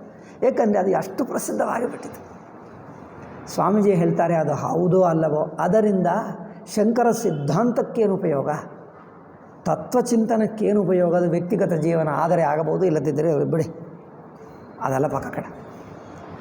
ಇಲ್ಲಿ ಸ್ವಾಮೀಜಿ ಇಲ್ಲಿ ವಿಚಾರ ಮಾಡುವುದು ಶಂಕರ ಸಿದ್ಧಾಂತಕ್ಕೆ, ಉಪದೇಶಕ್ಕೆ, ಪ್ರಕ್ರಿಯೆಗೆ ಬೇಕಾಗಿರುವುದು ಯಾವುದು ಮುಖ್ಯವೋ ಅವುಗಳನ್ನೇ ವಿಚಾರ ಮಾಡಿ ಅದು ಹೌದಾ ಅಲ್ಲವಾ, ಎಷ್ಟರ ಮಟ್ಟಿಗೆ ಸತ್ಯ, ಇದು ಇಟ್ಟುಕೊಂಡೇ ಸ್ವಾಮೀಜಿ ಶೋಧ ಮಾಡಿದ್ದಾರೆ. ಈ ಶೋಧವನ್ನು ನೋಡಿಕೊಂಡು ಅಯ್ಯೋ ಜನರ ಶ್ರದ್ಧೆಯನ್ನೆಲ್ಲ ಅಲುಗಾಡಿಸ್ತಾ ಇದ್ದಾರೆ, ಶಂಕರರ ಕುರಿತು ಏನೋ ಹೇಳ್ತಾ ಇದ್ದಾರೆ, ಶಂಕರರು ಅದು ಮಾಡಲಿಲ್ಲ ಅಂದರೆ ಅಯ್ಯೋ ಇದೇನಪ್ಪ, ದೊಡ್ಡ ಸಚ್ಚಿದಾನಂದ ಸ್ವಾಮೀಜಿ ಅಂತ ಗುರುಗಳೇ ಹಾಗೆ ಹೇಳಬಹುದಾ? ಈಗ ಇದೊಂದು ಮತ್ತೆ ಶುರುವಾಯಿತು. ಅರ್ಥ ಮಾಡಿಕೊಂಡು ಅವರ ಉದ್ದೇಶ ಅದಲ್ಲ, ಅವರ ಉದ್ದೇಶ ಸಿದ್ಧಾಂತ ಪ್ರಕ್ರಿಯೆಗೋಸ್ಕರನೇ ಹೊರತು ಶ್ರದ್ಧಾಭಕ್ತಿಯಿಂದ ಇಟ್ಕೋ, ತಪ್ಪೇ ಆಗಲಿ ಪರವಾಗಿಲ್ಲ, ಹೋಳಿನರಸೀಪುರಕ್ಕೆ ಬಂದಿದ್ದರೆಂದು ಇಟ್ಕೋ. ಏಕೆ, ಒಂದು ಸಲ ಹೋಳಿನರಸೀಪುರ ಹೋಗಿ ದರ್ಶನ ಮಾಡಿಕೊಂಡಂತೆ ಆಗ್ತದೆ, ನಿಮಗೊಂದು ಭಕ್ತಿ ಭಾವ ಬರುತ್ತದೆ, ಮಾಡಲಿ. ಬಂದಿದ್ದರೋ ಅಲ್ಲವೋ ಗೊತ್ತಿಲ್ಲ, ನಿಮಗೆ ಭಾವನೆ ಬರುತ್ತದಲ್ಲವೇ, ಎಲ್ಲ ಕಡೆ ಅವರೇ ಪರಮಾತ್ಮ, ಇಲ್ಲಿಂದಲೇ ಸ್ಮರಿಸ್ಕೋ, ಅಲ್ಲಿ ಹೋಗಿ ಸ್ಮರಿಸ್ಕೋ, ಎಲ್ಲಿಯಾದರೂ ಸ್ಮರಿಸ್ಕೋ, ಒಳ್ಳೆಯದು ಆಗಲಿ. ಅಲ್ಲವೇ? ಕೇದಾರನಾಥ್ ಬದ್ರಿನಾಥ್ಗೂ ಶಂಕರರ ಸಂಬಂಧ, ಶಂಕರರು ಕೇದಾರನಾಥ್ನಲ್ಲೇ ಕೊನೆಗೆ ಅವತಾರ ಮುಗಿಸಿದ್ದಾರೆ ಎಂದು, ಬದ್ರಿನಾಥ್ಗೆ ಹೋಗಿ ಅಲ್ಲೇನೋ ಮಂದಿರ ಕಟ್ಟಿಸಿದ್ದಾರೆ ಎಂದು, ಇಂಥದ್ದು ಏನೇನೋ ಹೇಳ್ತಾರೆ. ಇವೆಲ್ಲ ಆಗಬಹುದು. ಏನೋ ಒಂದು ಮಹನೀಯರಿದ್ದಾರೆ, ಅಂಥ ಮಹನೀಯರಿಗೆ ಸ್ಮರಣ ನಮಗೆ ಆಯಿತು, ಒಂದು ಭಕ್ತಿಭಾವ ಆಯಿತು, ಒಂದು ರಾಗದ್ವೇಷ ಅಭಿಮಾನ ಅಹಂಕಾರ ಹೋಗುತ್ತದೆ, ಪಾಪಕ್ಷಯ. ದೊಡ್ಡ ಪೂಜ್ಯರು, ಋಷಿಗಳು, ಮಹಾತ್ಮರು, ಸಿದ್ಧಪುರುಷರ ಸ್ಮರಣವೇ, ಭಕ್ತಿಭಾವದಿಂದ ಸ್ಮರಣವೇ ಹೇಳಿದರೆ ಸಾಧೂನಾಂ ಸ್ಮರಣಂ, ಅದೇ ಒಂದು ಪಾಪಕ್ಷಯ. ನಮ್ಮಲ್ಲಿರುವ ದೋಷ ಪಾಪಗಳು ಹೋಗುತ್ತವೆ ಸ್ಮರಣ ಆಗಲಿ. ಈ ನೆಪದಿಂದಾದರೂ ಸುಳ್ಳೇ ಆಗಲಿ ಪರವಾಗಿಲ್ಲ, ಒಂದು ಸ್ಮರಣಕ್ಕೆ ಆಗಬಹುದು. ಆದರೆ ಸ್ವಾಮೀಜಿ ಹೇಳುತ್ತಿದ್ದು ಪ್ರಕ್ರಿಯೆಗೆ, ಸಿದ್ಧಾಂತಕ್ಕೆ ಅದು ಒಪ್ಪಬಹುದಾ ಅಲ್ಲವ ಅಷ್ಟೇ. ಎರಡು ವಿಂಗಡ ಸ್ಪಷ್ಟವಾಗಿ ಮಾಡಿಕೊಂಡು, ಶ್ರದ್ಧಾ ಒಂದು ವಾಸ್ತವಿಕ, ಇನ್ನೊಂದು ಶೋಧ ದೃಷ್ಟ್ಯ ಹೇಳಿದ್ದು ಇನ್ನೊಂದು. ಆದ್ದರಿಂದ and in my humble opinion, my assessment of is Vedantic system is bound to lose much of its value unless these misconceptions are first removed from the public mind. ನೋಡಿ, ಈ ತಪ್ಪು ತಿಳುವಳಿಕೆಗಳು, ಈ ತಪ್ಪು ಗ್ರಹಿಕೆಗಳನ್ನು ಮನುಷ್ಯರ ಬುದ್ಧಿಯಿಂದ ಪಕ್ಕಕ್ಕೂ ಹಾಕಿಬಿಡಬೇಕು. ಪಕ್ಕಕ್ಕೂ ಅಂದರೆ ಎರಡು, ಭಕ್ತಿಭಾವದಿಂದ ಇಟ್ಕೋ, ಬಟ್ ತತ್ವ ನಿರ್ಣಯಕ್ಕೆ ತರಬೇಡ. ಅದು ಪಕ್ಕಕ್ಕೆ ಇಟ್ಕೋ, ಭಕ್ತಿಭಾವ ಇಟ್ಕೋ. ಹೊಳೆನರಸೀಪುರ ಬಂದಿದ್ದರೆ ಆಯಿತು, ಬಂದಿರಬಹುದು, ನಮಸ್ಕಾರ ಮಾಡ್ಕೊ, ಅದು ಇಟ್ಕೋ, ಅದು ಹೌದು ಅಲ್ಲವೋ, ಬಟ್ ತತ್ವ ನಿಶ್ಚಯಕ್ಕೆ ಅದು ಉಪಯೋಗ ಆಗಲ್ಲ ಅಷ್ಟೇ. ಸ್ವಾಮೀಜಿ ಧೈರ್ಯದಿಂದ ಹೇಳ್ತಾರೆ, ಈ ತಪ್ಪು ತಿಳುವಳಿಕೆಗಳನ್ನು ಅಂದರೆ ಕೆಲವು ಉಪದೇಶಗಳ ಕುರಿತು, ಕೆಲವು ಜೀವನ ಕುರಿತು, ಕೆಲವು ಪುಸ್ತಕಗಳ ಕುರಿತು ಎಲ್ಲ ಸೇರಿಸಿಬಿಟ್ಟು ಇಷ್ಟು ದಪ್ಪ ಪುಸ್ತಕ ಮಾಡಿದ್ದಾರೆ. ಮುಂದೆ ಮುಂದೆ ಉಪದೇಶಗಳು ಬರುತ್ತವೆ. ಮಹಾವಾಕ್ಯ, ಸೃಷ್ಟಿ ಅಂದರೇನು, ಮಾಯಾ ಅಂದರೇನು, ಕಾರ್ಯ ಏನು, ಅಧ್ಯಾಸ ಏನು, ಅನೇಕ ವಿಷಯಗಳು ಬರುತ್ತವೆ. ಅವೆಲ್ಲರ ಕುರಿತು ಕೇವಲ ಶಂಕರರ ಶುದ್ಧವಾದ ಉಪದೇಶ, ಶುದ್ಧವಾದ ಪ್ರಕ್ರಿಯೆ ಏನು, ಬೇರೆ ಜನರು ಏನು ತಪ್ಪರ್ಥ ಮಾಡಿಕೊಂಡರು, ಈ ಎರಡನ್ನು ವಿಚಾರ ಮಾಡ್ತಾ ಬರ್ತಾರೆ. ಅದಕ್ಕೋಸ್ಕರ ಈ ಪುಸ್ತಕ ಮಿಸ್ಕನ್ಸೆಪ್ಷನ್ಸ್ ಅಬೌಟ್ ಶಂಕರ. ಸ್ವಾಮೀಜಿ ಹೇಳ್ತಾರೆ, ಇವುಗಳನ್ನು ಮೊದಲು ಸ್ಪಷ್ಟವಾಗಿ ಬಿಡಿಸದಿದ್ದರೆ ಶಂಕರರ ಸಿದ್ಧಾಂತಕ್ಕೆ ಬೆಲೆ ಹೋಗುತ್ತದೆ. ಏಕೆಂದರೆ ಶಂಕರರಲ್ಲಿಯೂ ಯುಕ್ತಿ ವಿರುದ್ಧವಾದ ತಪ್ಪು ಅಭಿಪ್ರಾಯಗಳು ಬಂದು ಬಿಟ್ಟರೆ, ಅಯ್ಯೋ ಮಿಕ್ಕ ಜನರ ಸಿದ್ಧಾಂತಗಳಲ್ಲಿ ಎಷ್ಟೆಷ್ಟೋ ತಪ್ಪುಗಳಿವೆ, ಶಂಕರರಷ್ಟು ಸಿದ್ಧಾಂತಗಳಲ್ಲಿಯೂ ಇಷ್ಟು ತಪ್ಪುಗಳಿವೆಯಾ, ಎಲ್ಲರಲ್ಲಿ ಇವೆ ಬಿಡು ಎಂದು ಹಾಗೆ ಸ್ವಲ್ಪ ಕೀಳಾಗಿ ನೋಡ್ತಾರೆ. ಶಂಕರರಲ್ಲಿ ಲೌಕಿಕರು ತಿಳ್ಕೊಂಡಿರುವ ಯಾವ ತಪ್ಪುಗಳಿಲ್ಲ. ಪರ್ಫೆಕ್ಟ್ ಅನುಭವ ಸಮ್ಮತವಾದ, ಯುಕ್ತಿ ಸಮ್ಮತವಾದ, ಅದ್ಭುತವಾದ ಉಪದೇಶಗಳಿವೆ. ಇದು ತಿಳಿಸಬೇಕಂದರೆ ಶಂಕರ ಮೇಲೆ ಹಾಕಿರುವಂಥ ಕೆಲವು ತಪ್ಪು ತಿಳುವಳಿಕೆಗಳನ್ನು ಪಕ್ಕಕ್ಕಿಟ್ಟು ಶುದ್ಧ ಉಪದೇಶನೇ ತಗೊಂಡರೆ ಅದರಲ್ಲಿ ಪರ್ಫೆಕ್ಷನ್ ಕಂಡುಬರ್ತದೆ. ನೀವು ಶಂಕರರ ಉಪದೇಶ, ಅವರ ಸಿದ್ಧಾಂತ, ಅವರ ಪ್ರಕ್ರಿಯೆ ಎಷ್ಟು ಅದ್ಭುತವಾಗಿದೆಯೋ ನೋಡಬಹುದು. ಅದಕ್ಕೋಸ್ಕರ ಸ್ವಾಮೀಜಿ ಜನರು ಏನೇ ತಿಳ್ಕೊಳ್ಳಲಿ, ಯಾವುದು ನಿಜವಾದ ಉಪದೇಶ ಯಾವುದಲ್ಲ ಎಂದು ಧೈರ್ಯದಿಂದ ಹೇಳಿಬಿಟ್ರು. ಕೆಲವರು ಬೇಜಾರು ಮಾಡ್ಕೊಂಡು, ಅಯ್ಯೋ ಇಷ್ಟು ಧೈರ್ಯದಿಂದ ಹೇಳ್ತಾ ಇದ್ದೀರಿ, ವಿವೇಕ ಚೂಡಾಮಣಿ ಶಂಕರರು ಬರೆದಿದ್ದಲ್ಲ ಎಂದು ಹಾಕಿಬಿಟ್ರು. ಅಯ್ಯೋ ಜನರು ಬೇಜಾರು ಮಾಡಿಕೊಂಡು. ಏಕೆ ಅಂದರೆ ಕೇವಲ ಪ್ರಸ್ಥಾನತ್ರಯವೇ ಶಂಕರರದು ಎಂದು ಇಟ್ಕೊಂಡರೆ, ಮಿಕ್ಕ ಪುಸ್ತಕಗಳು ಪಕ್ಕಕ್ಕಿಡಿ, ಕೇವಲ ಪ್ರಸ್ಥಾನತ್ರಯ ಇಟ್ಕೊಂಡರೆ ಶಂಕರರ ಶುದ್ಧವಾದ ಉಪದೇಶ ನಿಮಗೆ ಸ್ಪಷ್ಟವಾಗಿ ಸಿಗ್ತದೆ. ಅದು ಬೇಕು, ಅದು ಬೇಕು. ಆ ಉದ್ದೇಶದಿಂದ ಇಷ್ಟೆಲ್ಲ ಮಾಡಬೇಕಾಯಿತು, ಕೆಲವು ಕಟುವಾಗಿ ಹೇಳಬೇಕಾಯಿತು. ಅದರಿಂದ ಕಟುವಿನಲ್ಲಿಯೂ ಸ್ವಾಮೀಜಿ ಅನುಗ್ರಹ, ಒಂದು ವಿನಯ, ಒಂದು ಶ್ರದ್ಧೆ, ಎಷ್ಟು ಶ್ರದ್ಧೆ ಇದೆ, ವಿನಯ ಇದೆ, ಜನರಿಗೆ ಉಪಕಾರವಾಗಲಿ, ನಿಜವಾದ ಸಿದ್ಧಾಂತ ಗೊತ್ತಾಗಲಿ, ಅದರಿಂದ ಅವರು ತತ್ವವಿಚಾರ ಚೆನ್ನಾಗಿ ನಡೆದು ಅವರ ಅನುಭವವನ್ನು ಪಡ್ಕೊಳ್ಳಲಿ, ತತ್ವಜ್ಞಾನವನ್ನು ಪಡ್ಕೊಳ್ಳಲಿ, ಈ ಸದುದ್ದೇಶದಿಂದ ಅನುಗ್ರಹದಿಂದ ಹೇಳಿದ್ದರೆ ಹೊರತು ಏನು ಪಂಡಿತರು ಸುಮ್ಮನೆ ಅವರ ತಪ್ಪು ಎಂದು ಬೈಯುತ್ತಾರಲ್ಲ, ಆ ಬೈಯುವ ದೃಷ್ಟಿಯಿಂದ ಹೇಳಿದ್ದಲ್ಲ. ಆ ಬೈಗಳು ದೃಷ್ಟಿಯಿಂದ ನೋಡಬಾರದು, ವಿಮರ್ಶ ದೃಷ್ಟಿಯಿಂದ ನೋಡಬೇಡ, ಅನುಗ್ರಹ ದೃಷ್ಟಿಯ ನೋಡಬೇಕು. ಅದರಿಂದ ವಿನಯ, ಶ್ರದ್ಧಾ ಇವೆಲ್ಲ ಇಟ್ಕೊಳ್ಳಬೇಕು. ಆದ್ದರಿಂದ unless these misconceptions are first removed from the public mind by a consensus of opinion of Vedantic ವಿದ್ವಾನ್ಸ್ and scholars interested in the teachings of Upanishads, ಇವು ತೆಗೆಯುವವರೆಗೂ ಶಂಕರರ ನಿಜವಾದ ಉಪದೇಶ ಗೊತ್ತಾಗಲ್ಲ. ಅದು ಬೇಕು ನಮಗೆ. ಆ ಉದ್ದೇಶದಿಂದಲೇ ನಾನು ಇಷ್ಟೆಲ್ಲ ಪ್ರಯತ್ನ ಮಾಡ್ತಾಯಿದ್ದೆ. ಎಕ್ಸೆಪ್ಟ್ ಫಾರ್ ಈಗ ಶಂಕರರ ವಿಜಯಗಳು ಎಂದು, ಶಂಕರ ವಿಜಯಗಳೆಂಬ, ಶಂಕರ ವಿಜಯ ಒಂದೇ ಇದೆ ಅಂದ್ಕೊಳ್ತಾ ಇದ್ದಾರಾ? ಜನರು ಒಂದು ಪ್ರಸಿದ್ಧವಾದ ಶಂಕರ ವಿಜಯ ಇದೆ. ಒಂದು ಮಾಧವನು ಬರೆದಿದ್ದರು ಎಂದು ಒಂದು ಮಾಧವನ ಹೆಸರಿನಲ್ಲಿದೆ. ಆ ಮಾಧವ ಯಾವ ಮಾಧವ ಅದು ಗೊತ್ತಿಲ್ಲ. ಆದರೆ ಕೆಲವರ ಮಾಧವ ವಿದ್ಯಾರಣ್ಯ ಆಗಬಹುದು ಎಂದು ಒಬ್ಬರು ಕಲ್ಪನೆ ಮಾಡಿದ. ಇನ್ನೊಬ್ಬರು ಹೇಳಿದ ಹೌದು ಆಗಬಹುದು ಎಂದು ಹೇಳ್ದ. ಇನ್ನೊಬ್ಬರು ಹೇಳ್ತಾನೆ ಅವನೇ ಎಂದು ಹೇಳಿಬಿಟ್ಟು ಈಗೇನಾಯಿತು, ವಿದ್ಯಾರಣ್ಯರೇ ಎಂದು ಪ್ರಸಿದ್ಧವಾಗಿಬಿಟ್ಟಿದೆ. ವಿದ್ಯಾರಣ್ಯ ಹೆಸರಿಗೆ ಹಾಕಿಬಿಟ್ಟರು. ಬಟ್ ಆದರೆ ಅದು ವಿದ್ಯಾರಣ್ಯವೂ ಅಲ್ಲವೋ ಎಂದು ಸ್ಪಷ್ಟತೆ ಇಲ್ಲ. ವಿದ್ಯಾರಣ್ಯವೂ ಅಲ್ಲ ಎನಿಸುತ್ತದೆ ಕೆಲವರು. ಇನ್ನೊಂದು, ಮಾಧವ ವಿದ್ಯಾರಣ್ಯರು ಬರೆದಿರುವ ಆ ಒಂದು ಶಂಕರ ವಿಜಯವೇ ಅಲ್ಲ, ಇನ್ನು 4-5 ಶಂಕರ ವಿಜಯಗಳಿವೆ, ಇನ್ನೂ 4 ಒಂದು ಆನಂದಗಿರಿ, ಅನಂತಾನಂದಗಿರಿ, ಇನ್ನೇನು ಚಿದ್ವಿಲಾಸೀಯ, ಇನ್ನೊಂದೇನಿದೆ ವ್ಯಾಸಾಚಲೀಯ. ವ್ಯಾಸಾಚಲ ಎಂಬುವನು ಬರೆದಿರುವ ಶಂಕರ ವಿಜಯ ಒಂದು, ಚಿದ್ವಿಲಾಸನು ಬರೆದಿರುವ ಶಂಕರ ವಿಜಯ ಒಂದು, ಅನಂತಾನಂದಗಿರಿ ಬರೆದಿರುವ ಶಂಕರ ವಿಜಯ ಒಂದು. ಇಂಥದ್ದು 4-5 ಶಂಕರ ವಿಜಯಗಳಿವೆ. ಶಂಕರ ವಿಜಯ ಅಂದರೆ ಶಂಕರ ಜೀವನ ಕಥಾ. ಜನರು ಒಂದೇ ಅಂದ್ಕೊಳ್ತಾರೆ, 4-5 ಇವುಗಳೆಲ್ಲ ಕಾವ್ಯಗಳು, ಕಾಳಿದಾಸನು ಬರೆದಿರುವಂಥ ಕಾವ್ಯಗಳು. ಕಾವ್ಯಗಳಲ್ಲಿ ಸ್ವಲ್ಪ ಕಲ್ಪನಾ, ತಮ್ಮ ಇಷ್ಟ ಬಂದಂತೆ ಸ್ವಲ್ಪ ಅತಿಯಾಗಿ ಸ್ವಲ್ಪ ಮಾಡುವುದು, ಅತಿಶಯೋಕ್ತಿಗಳಿರುತ್ತವೆ, ಸ್ವಲ್ಪ ಏನೇನೋ ಮಾಡಿಬಿಟ್ಟರು ಅಂಥದ್ದಿರುತ್ತವೆ. ಆದ್ದರಿಂದ ಇಂಥದ್ದು ಶಂಕರ ವಿಜಯಗಳೆಂಬ ಕೆಲವು ಕಥೆಗಳಿವೆ, ಕಾವ್ಯಗಳಿವೆ. Written or caused to written by authors. ಕೆಲವರು ಬರೆದಿದ್ದಾರೆ, ಕೆಲವರು ದೊಡ್ಡ ಪಂಡಿತರು, ಸ್ವಾಮಿಗಳೇ ತಮ್ಮ ಪಂಡಿತರಿಂದ ಬರೆಸಿದ್ದಾರೆ, ಹೀಗೆ ನೀವು ಬರೆಯಪ್ಪ ಎಂದು ಅವರು ಬರೆಸಿದ್ದಾರೆ ಕೆಲವು. ಹಾಗೆ ಇದರಿಂದ ಏನಾಗ್ತದೆ, particular doctrines, religious practices long after the ಇವುಗಳೆಲ್ಲ ಶಂಕರರ ಸಮಕಾಲೀನರು ಬರೆದಿದ್ದಲ್ಲ. ಒಂದು 300, 400, 500 ವರ್ಷ ನಂತರ, ಕೆಲವೊಮ್ಮೆ ಇನ್ನೂ ಅದಕ್ಕಿಂತ ಹೆಚ್ಚು, ಎಷ್ಟೋ ಕಾಲ ಕಳೆದ ನಂತರ ಇವರು ತಮ್ಮ ಶಿಷ್ಯರಿಗೆ ಹೇಳಿ ಬರೆಸಿದ್ದಾರೆ. ಕೆಲವರು ಪಂಡಿತರೇ ತಮ್ಮ ಉತ್ಸಾಹದಿಂದ ಬರ್ಕೊಂಡರು.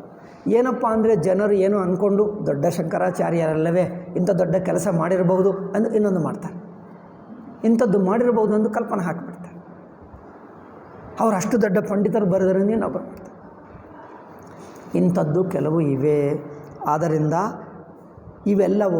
ಇವೆಲ್ಲವೂ ಅಷ್ಟು ಕರಾಖಂಡಿ ಅವರದೇ ಎಂದು ಖಂಡಿತವಾಗಿ ಹೇಳೋಕ್ಕಾಗ್ತಾ ಇಲ್ಲ.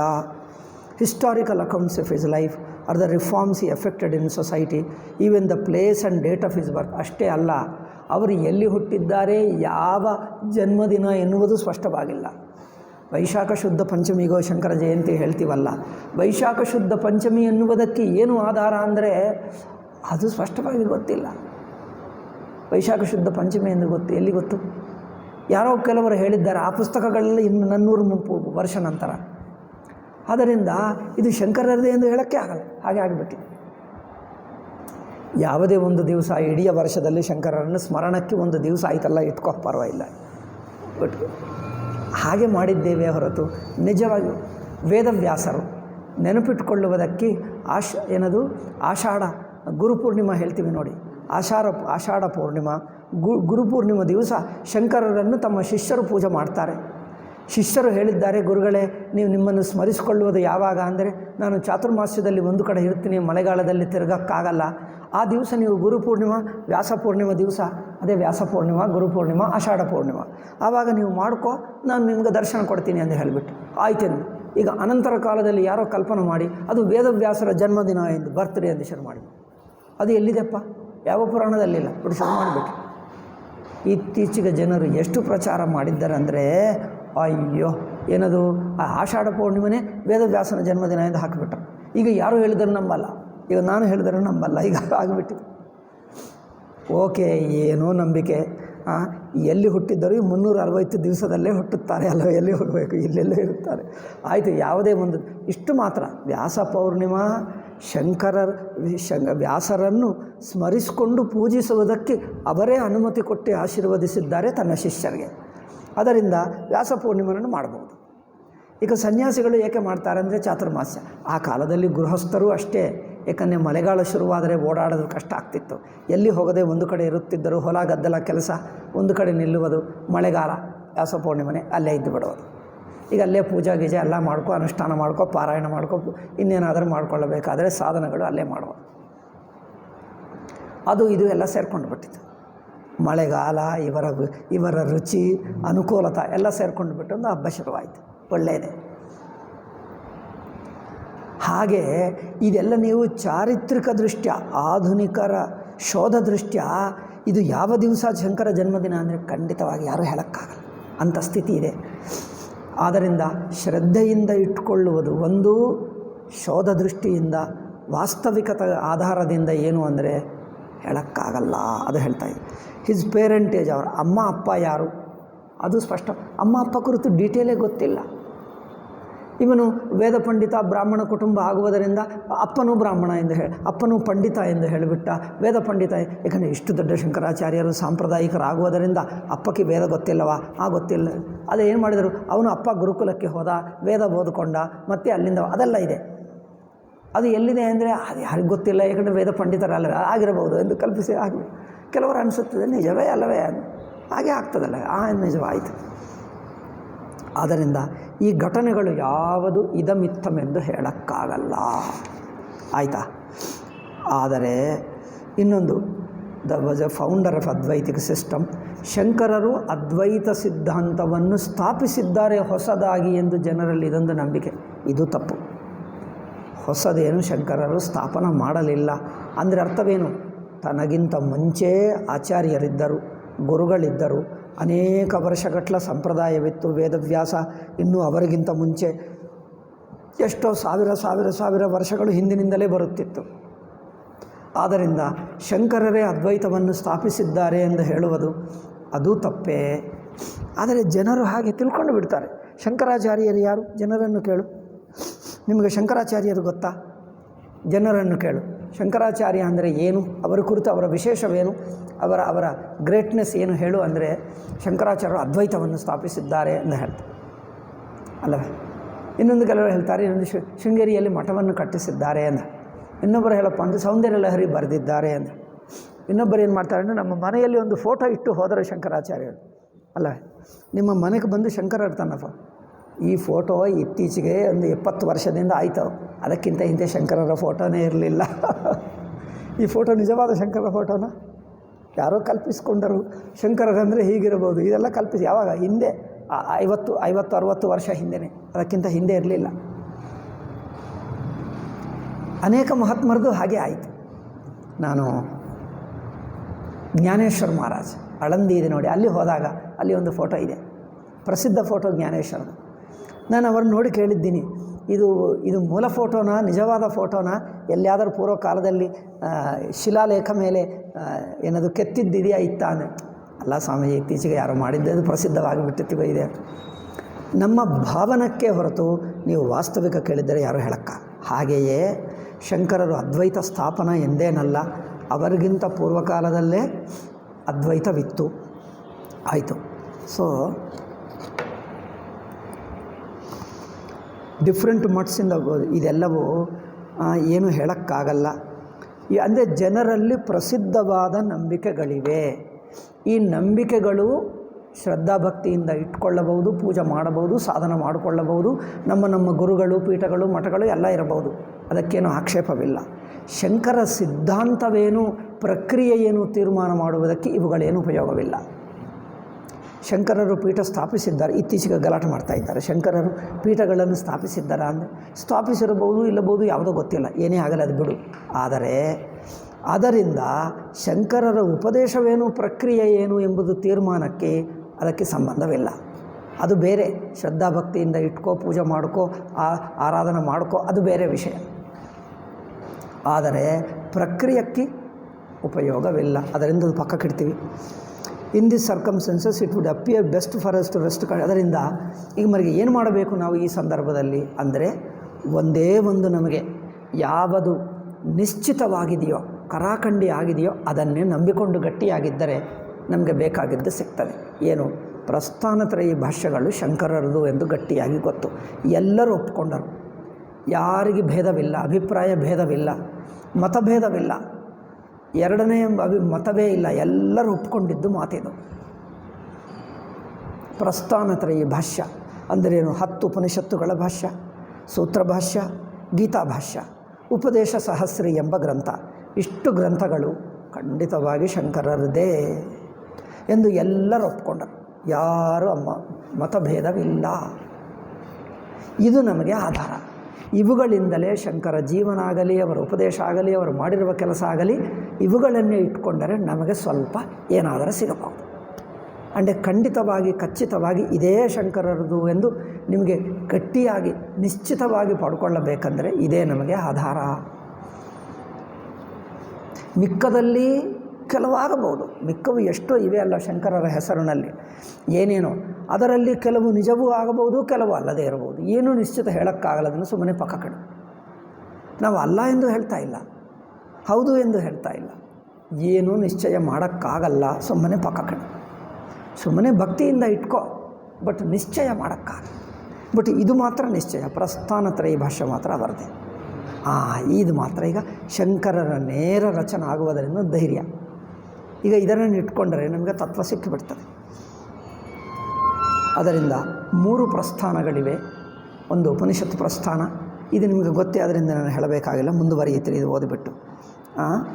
ಅಂದರೆ ಏನಂದರೆ ಬ್ರಹ್ಮಸೂತ್ರ ಭಾಷ್ಯ, ಉಪನಿಷತ್ ಭಾಷ್ಯ, ಗೀತಾ ಭಾಷ್ಯ, ಈ 3 ಇವೆ. ಈ 3ರನ್ನೇ ಆಧಾರವಾಗಿಟ್ಕೊಂಡು ಇದು ಶಂಕರರ ಉಪದೇಶ.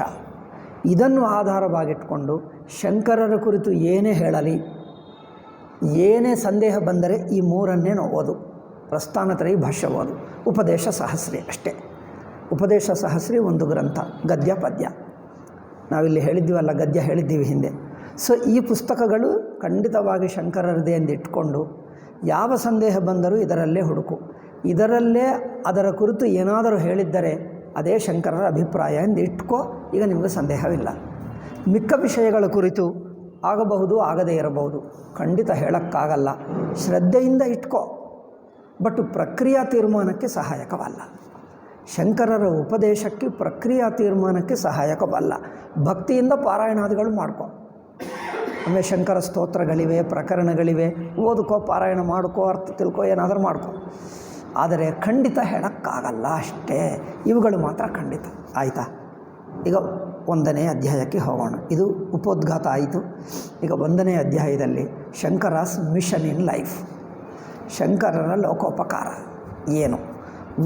ಒಂದೊಂದು ಸ್ವಾಮೀಜಿ ಇಲ್ಲಿಂದ ಏನು ಶುರು ಮಾಡ್ತಾರೆ, ಒಂದೊಂದು ಶಂಕರರ ಕುರಿತಿನ ತಪ್ಪು ತಿಳುವಳಿಕೆಗಳು ಒಂದೊಂದು ಎತ್ತಿ ಅವರಿಗೆ ಉತ್ತರ ಕೊಡ್ತಾರೆ. ಇದು ಎಷ್ಟಿವೆ ಹೇಳಲ್ಲ? ತಪ್ಪು ಗ್ರಾಹಿಕೆಗಳು 70 ಇವೆ. ಇಡೀ ಪುಸ್ತಕದಲ್ಲಿ 70 ಜನರಲ್ಲಿ ಪ್ರಸಿದ್ಧವಾಗಿರುವ ತಪ್ಪು ಗ್ರಹಿಕೆಗಳನ್ನು ಇಟ್ಟುಕೊಂಡು ಒಂದೊಂದಕ್ಕೆ ಉತ್ತರ ಕೊಡ್ತಾರೆ. ಅದು ತಪ್ಪು, ಏಕೆ ತಪ್ಪು, మరి ಯಾವುದು ಸರಿಯಾಗಿದ್ದು ಹೇಳ್ತಾರೆ. ಈಗ 1ನೇದು ಶುರು ಮಾಡ್ತದೆ. 70 ಇವೆ, 70. 1ನೇದೇನೆಂದರೆ that Shankara was commissioned by his guru to write bhashyas on Advaita to counteract the sectarian views. Dvaita, Vishishtadvaita ಮುಂತಾದ ಸಿದ್ಧಾಂತಗಳನ್ನು ಖಂಡಿಸುವುದಕ್ಕೆ ಅದ್ವೈತ ಪರವಾದ ವ್ಯಾಖ್ಯಾನ ಮಾಡಪ್ಪ ಎಂದು ತನ್ನ ಗುರುಗಳವರಿಗೆ ಆಜ್ಞೆ ಕೊಟ್ಟರಂತೆ. ಇದೊಂದು ಲೋಕದಲ್ಲಿ ಒಂದು ಪ್ರಸಿದ್ಧ. ಶಂಕರರು ತನ್ನ ಗುರುಗಳ ಹತ್ತಿರ ಇರುವಾಗ, ಯಾರು ಗೋವಿಂದ ಪಾದರ ಹತ್ತಿರ ಇರುವಾಗಲೋ, ಕೆಲವರು ಹೇಳ್ತಾರೆ ಗೋವಿಂದ ಪಾದರೇ ಇವರಿಗೆ ಆಜ್ಞೆ ಕೊಟ್ಟರು, ಏನಪ್ಪ ನೀವು ಬ್ರಹ್ಮಸೂತ್ರ ಮೇಲೆ ಅದ್ವೈತ ಪರವಾದ ವ್ಯಾಖ್ಯಾನ ಬರೀಬೇಕು. ಕೆಲವರು ಹೇಳ್ತಾರೆ ಅದೇನು ಅದು ಮನೀಷಾ ಪಂಚಕ, ಚಂಡಾಲ ದರ್ಶನ, ಕಾಶಿಯಲ್ಲಿ ಚಂಡಾಲ ದರ್ಶನವಾಯ್ತಲ್ಲ, ಚಂಡಾಲ ಹೇಳಿದ್ದನಂತೆ ನೀವು ಅದ್ವೈತ ಪರವಾದ ವ್ಯಾಖ್ಯಾನ ಬರೆಯೋ ಎಂದು ಹೇಳಿದ್ದಾರೆ. ಕೆಲವರು ಹೇಳ್ತಾರೆ ವೇದವ್ಯಾಸನ ಭೇಟಿಯಾದಾಗ ನೀವು ಅದ್ವೈತ ಪರವಾದ ವ್ಯಾಖ್ಯಾನ ಮಾಡು. ಹೀಗೆ ಇಂಥದ್ದು ಏನೇನೋ ಇವೆ. ಆದರೆ ಸ್ವಾಮೀಜಿ ಹೇಳ್ತಾರೆ ಶಂಕರ ವಾಸ್ ಆರ್ಡರ್ಡ್, ಕಮಿಷನ್ಡ್ ಅಂದರೆ ಆಜ್ಞೆ ಕೊಟ್ಟರು. ಶಂಕರರಿಗೆ ನನ್ನ ಗುರುಗಳು ಆಜ್ಞೆಯಿಂದ ಬರೆಯುತ್ತಾ ಇದ್ದೀನಿ ಎಂದು ಶಂಕರರು ಎಲ್ಲಿ ಹೇಳಲಿಲ್ಲ. మరి ಇದು ನಿಜವೋ ಅಲ್ಲವೋ ಹೇಗೆ ತಿಳಿಯಬೇಕು? ಶಂಕರರಿಗೆ ಗುರುಗಳು ಆಜ್ಞೆ ಕೊಟ್ಟರೋ, ಆ ಚಂಡಾಲ ದರ್ಶನ ಮಾಡಿದ್ದರ ಚಂಡಾಲನು ನಂತರ ಶಿವನಾಗಿ ದರ್ಶನ ಕೊಟ್ಟ. ಅಂದರೆ ಶಿವನೇ ಚಂಡಾಲ ರೂಪ ಧರಿಸಿಕೊಂಡು ಬಂದ. ಆ ಶಿವನೇ ಆಜ್ಞೆ ಕೊಟ್ಟರೋ, ವೇದವ್ಯಾಸರೇ ಆಜ್ಞೆ ಕೊಟ್ಟಾಗ ಶಂಕರರು ಅದ್ವೈತ ಪರವಾದ ವ್ಯಾಖ್ಯಾನ ಬರೆದರು. ಇದು ನಿಜವೋ ಅಲ್ಲವೋ ಎಂದು ತೀರ್ಮಾನ ಮಾಡಲಿಕ್ಕೆ ಏನು ಆಧಾರ? ಸ್ವಾಮೀಜಿ ಹೇಳ್ತಾರೆ ಎಲ್ಲಕ್ಕೆ ಪ್ರಸ್ಥಾನತ್ರಯ, ಪ್ರಸ್ಥಾನತ್ರಯ ಭಾಷ್ಯ ಉಪದೇಶ ಸಹಸ್ರಿ ಇವನ್ನು ಇಟ್ಕೊಳ್ತೀನಿ. ಇವುಗಳ ಆಧಾರದಿಂದ ನೀವು ಏನೇ ಶಂಕರರ ಕುರಿತು ಶಂಕರರು ಹಾಗೆ, ಶಂಕರ ಹೀಗೆ ಹಾಗೆ ಹೇಳಿದ್ದಾರೆ, ಹೀಗೆ ಹೇಳಿದ್ದಾರೆ, ಏನೇ ಹೇಳಲಿ ಅದು ಹೌದಾ ಅಲ್ಲವಾ ಇದು ಇಟ್ಕೊಂಡು ನೋಡ್ತೀನಿ. ಇಲ್ಲಿ ಎಲ್ಲಿಯಾದರೂ ಆ ಮಾತಿದ್ದರೆ ಒಪ್ಕೊಳ್ತೀನಿ, ಇಲ್ಲ ಅಂದರೆ ನಾನು ಅಲ್ಲ ಒಪ್ಪಿಬಿಡ್ತೀನಿ, ನಾನು ಒಪ್ಪಲ್ಲ, ಪಕ್ಕಕ್ಕಿಟ್ಟುಬಿಡ್ತೀನಿ. ಇದು ಸ್ವಾಮೀಜಿ ಒಂದು ಅಳತೆ ಇಟ್ಕೊಂಡರು. ಪ್ರಸ್ಥಾನತ್ರಯ ಭಾಷ್ಯ ಅಳತೆ ಇಟ್ಟುಕೊಂಡು ಯಾವುದು ಶಂಕರರ ಕುರಿತು ಒಂದು ಲೋಕದಲ್ಲಿ ಪ್ರಸಿದ್ಧವಾಗಿರುವ ಅಭಿಪ್ರಾಯಗಳು ಯೋಚನೆಗಳಿವೆಯೋ ಒಂದೊಂದು ಯೋಚನೆ ಹೌದಾ ಅಲ್ಲವಾ, ಹೌದಾ ಅಲ್ಲವಾ ಪರೀಕ್ಷೆ ಮಾಡುವುದು. ಪ್ರಸ್ಥಾನತ್ರಯದಿಂದ ಪರೀಕ್ಷೆ ಮಾಡಿ ಇದು ಅನುಗುಣವಾಗಿದ್ದರೆ ಎಸ್, ಇಲ್ಲ ಅಂದರೆ ಅಲ್ಲ ಪಕ್ಕಗಳು. ಇದಕ್ಕೆ ಸ್ವಾಮೀಜಿ ಹೇಳ್ತಾರೆ, ಇದು ಅದ್ವೈತ ಪರವಾಗಿ ವ್ಯಾಖ್ಯಾನ ಮಾಡು ಎಂದು ತನಗೆ ಇನ್ನೊಬ್ಬರು ಆಜ್ಞೆ ಕೊಟ್ಟರು. ಇದು ನಿಜವಾ? ಜೀವನ ಕಥೆಗಳಲ್ಲಿ ಲೋಕದಲ್ಲಿ ಹೇಳಿಬಿಡ್ತಾರೆ. ಸ್ವಾಮೀಜಿ ಹೇಳ್ತಾರೆ ಯಾರೂ ಆಜ್ಞೆ ಕೊಟ್ಟಿಲ್ಲ, ಶಂಕರರು ತಾನೇ ಬರೆದಿದ್ದರು. ಅಯ್ಯೋ, ಇದು ಹೇಗೆ ಗೊತ್ತು ನಿಮಗೆ? ಪ್ರಸ್ಥಾನತ್ರಯ ಭಾಷ್ಯನೇ ನೋಡು. ಪ್ರಸ್ಥಾನತ್ರಯ ಭಾಷ್ಯದಲ್ಲಿ ಪ್ರತಿಯೊಂದು ಉಪನಿಷತ್ತು, ಭಗವದ್ಗೀತಾ, ಬ್ರಹ್ಮಸೂತ್ರ ಪ್ರಾರಂಭದಲ್ಲಿ ಸ್ವಲ್ಪ ಉಪೋದ್ಘಾತ ಹಾಕ್ತಾರೆ ಶಂಕರ. ಪ್ರಾರಂಭದಲ್ಲಿ ಭಗವದ್ಗೀತೆಗೆ ಸ್ವಲ್ಪ 1.5 ಪೇಜಿ 1-2 ಪೇಜಿಗಳು ಉಪೋದ್ಘಾತ ಬರೆದರು. ಕಠೋಪನಿಷತ್ತಿಗೆ ಪ್ರತಿಯೊಂದು ಉಪನಿಷತ್ತು ಭಾಷ್ಯಕ್ಕೆ ಸ್ವಲ್ಪ ಉಪೋದ್ಘಾತ ಬರೆದರು. ಬ್ರಹ್ಮಸೂತ್ರಕ್ಕೆ ಬರೆದರು. ಉಪದೇಶ ಸಹಸ್ರಕ್ಕೆ ಸ್ವಲ್ಪ ಮಂಗಳಾಚರಣ ಉಪೋದ್ಘಾತ. ಎಲ್ಲಿ ಮುಖ್ಯವಾಗಿ ಭಗವದ್ಗೀತಾ ತಗೊಂಡರೆ ಭಗವದ್ಗೀತಾ, ಇನ್ನೊಂದು ಎಲ್ಲಿ ಭಗವದ್ಗೀತೆಯಲ್ಲಿ ಬೇರೆ ಕಡೆ 1-2 ಕಡೆ ಹೇಳಿ 2 ಕಡೆ ಹೇಳಿದ್ದಾರೆ ಭಗವದ್ಗೀತಾ. ಇನ್ನೊಂದೆಲ್ಲಿ ಇಲ್ಲಿ ನಾನು ಇದಕ್ಕೆ ಭಾಷ್ಯ ಬರೆಯುತ್ತಾ ಇದ್ದೇನೆ ಇಷ್ಟೇ ಹೇಳಿದ್ದರೆ ಹೊರತು ನಮ್ಮ ಗುರುಗಳ ಆಜ್ಞೆಯಿಂದ ಅಥವಾ ಇವರು ಯಾರೋ ಒಬ್ಬರು ನನ್ನನ್ನು ಆಜ್ಞೆ ಕೊಟ್ಟರು ಎನ್ನುವುದು ಅಲ್ಲಿ ಮಾತೇ ಇಲ್ಲ.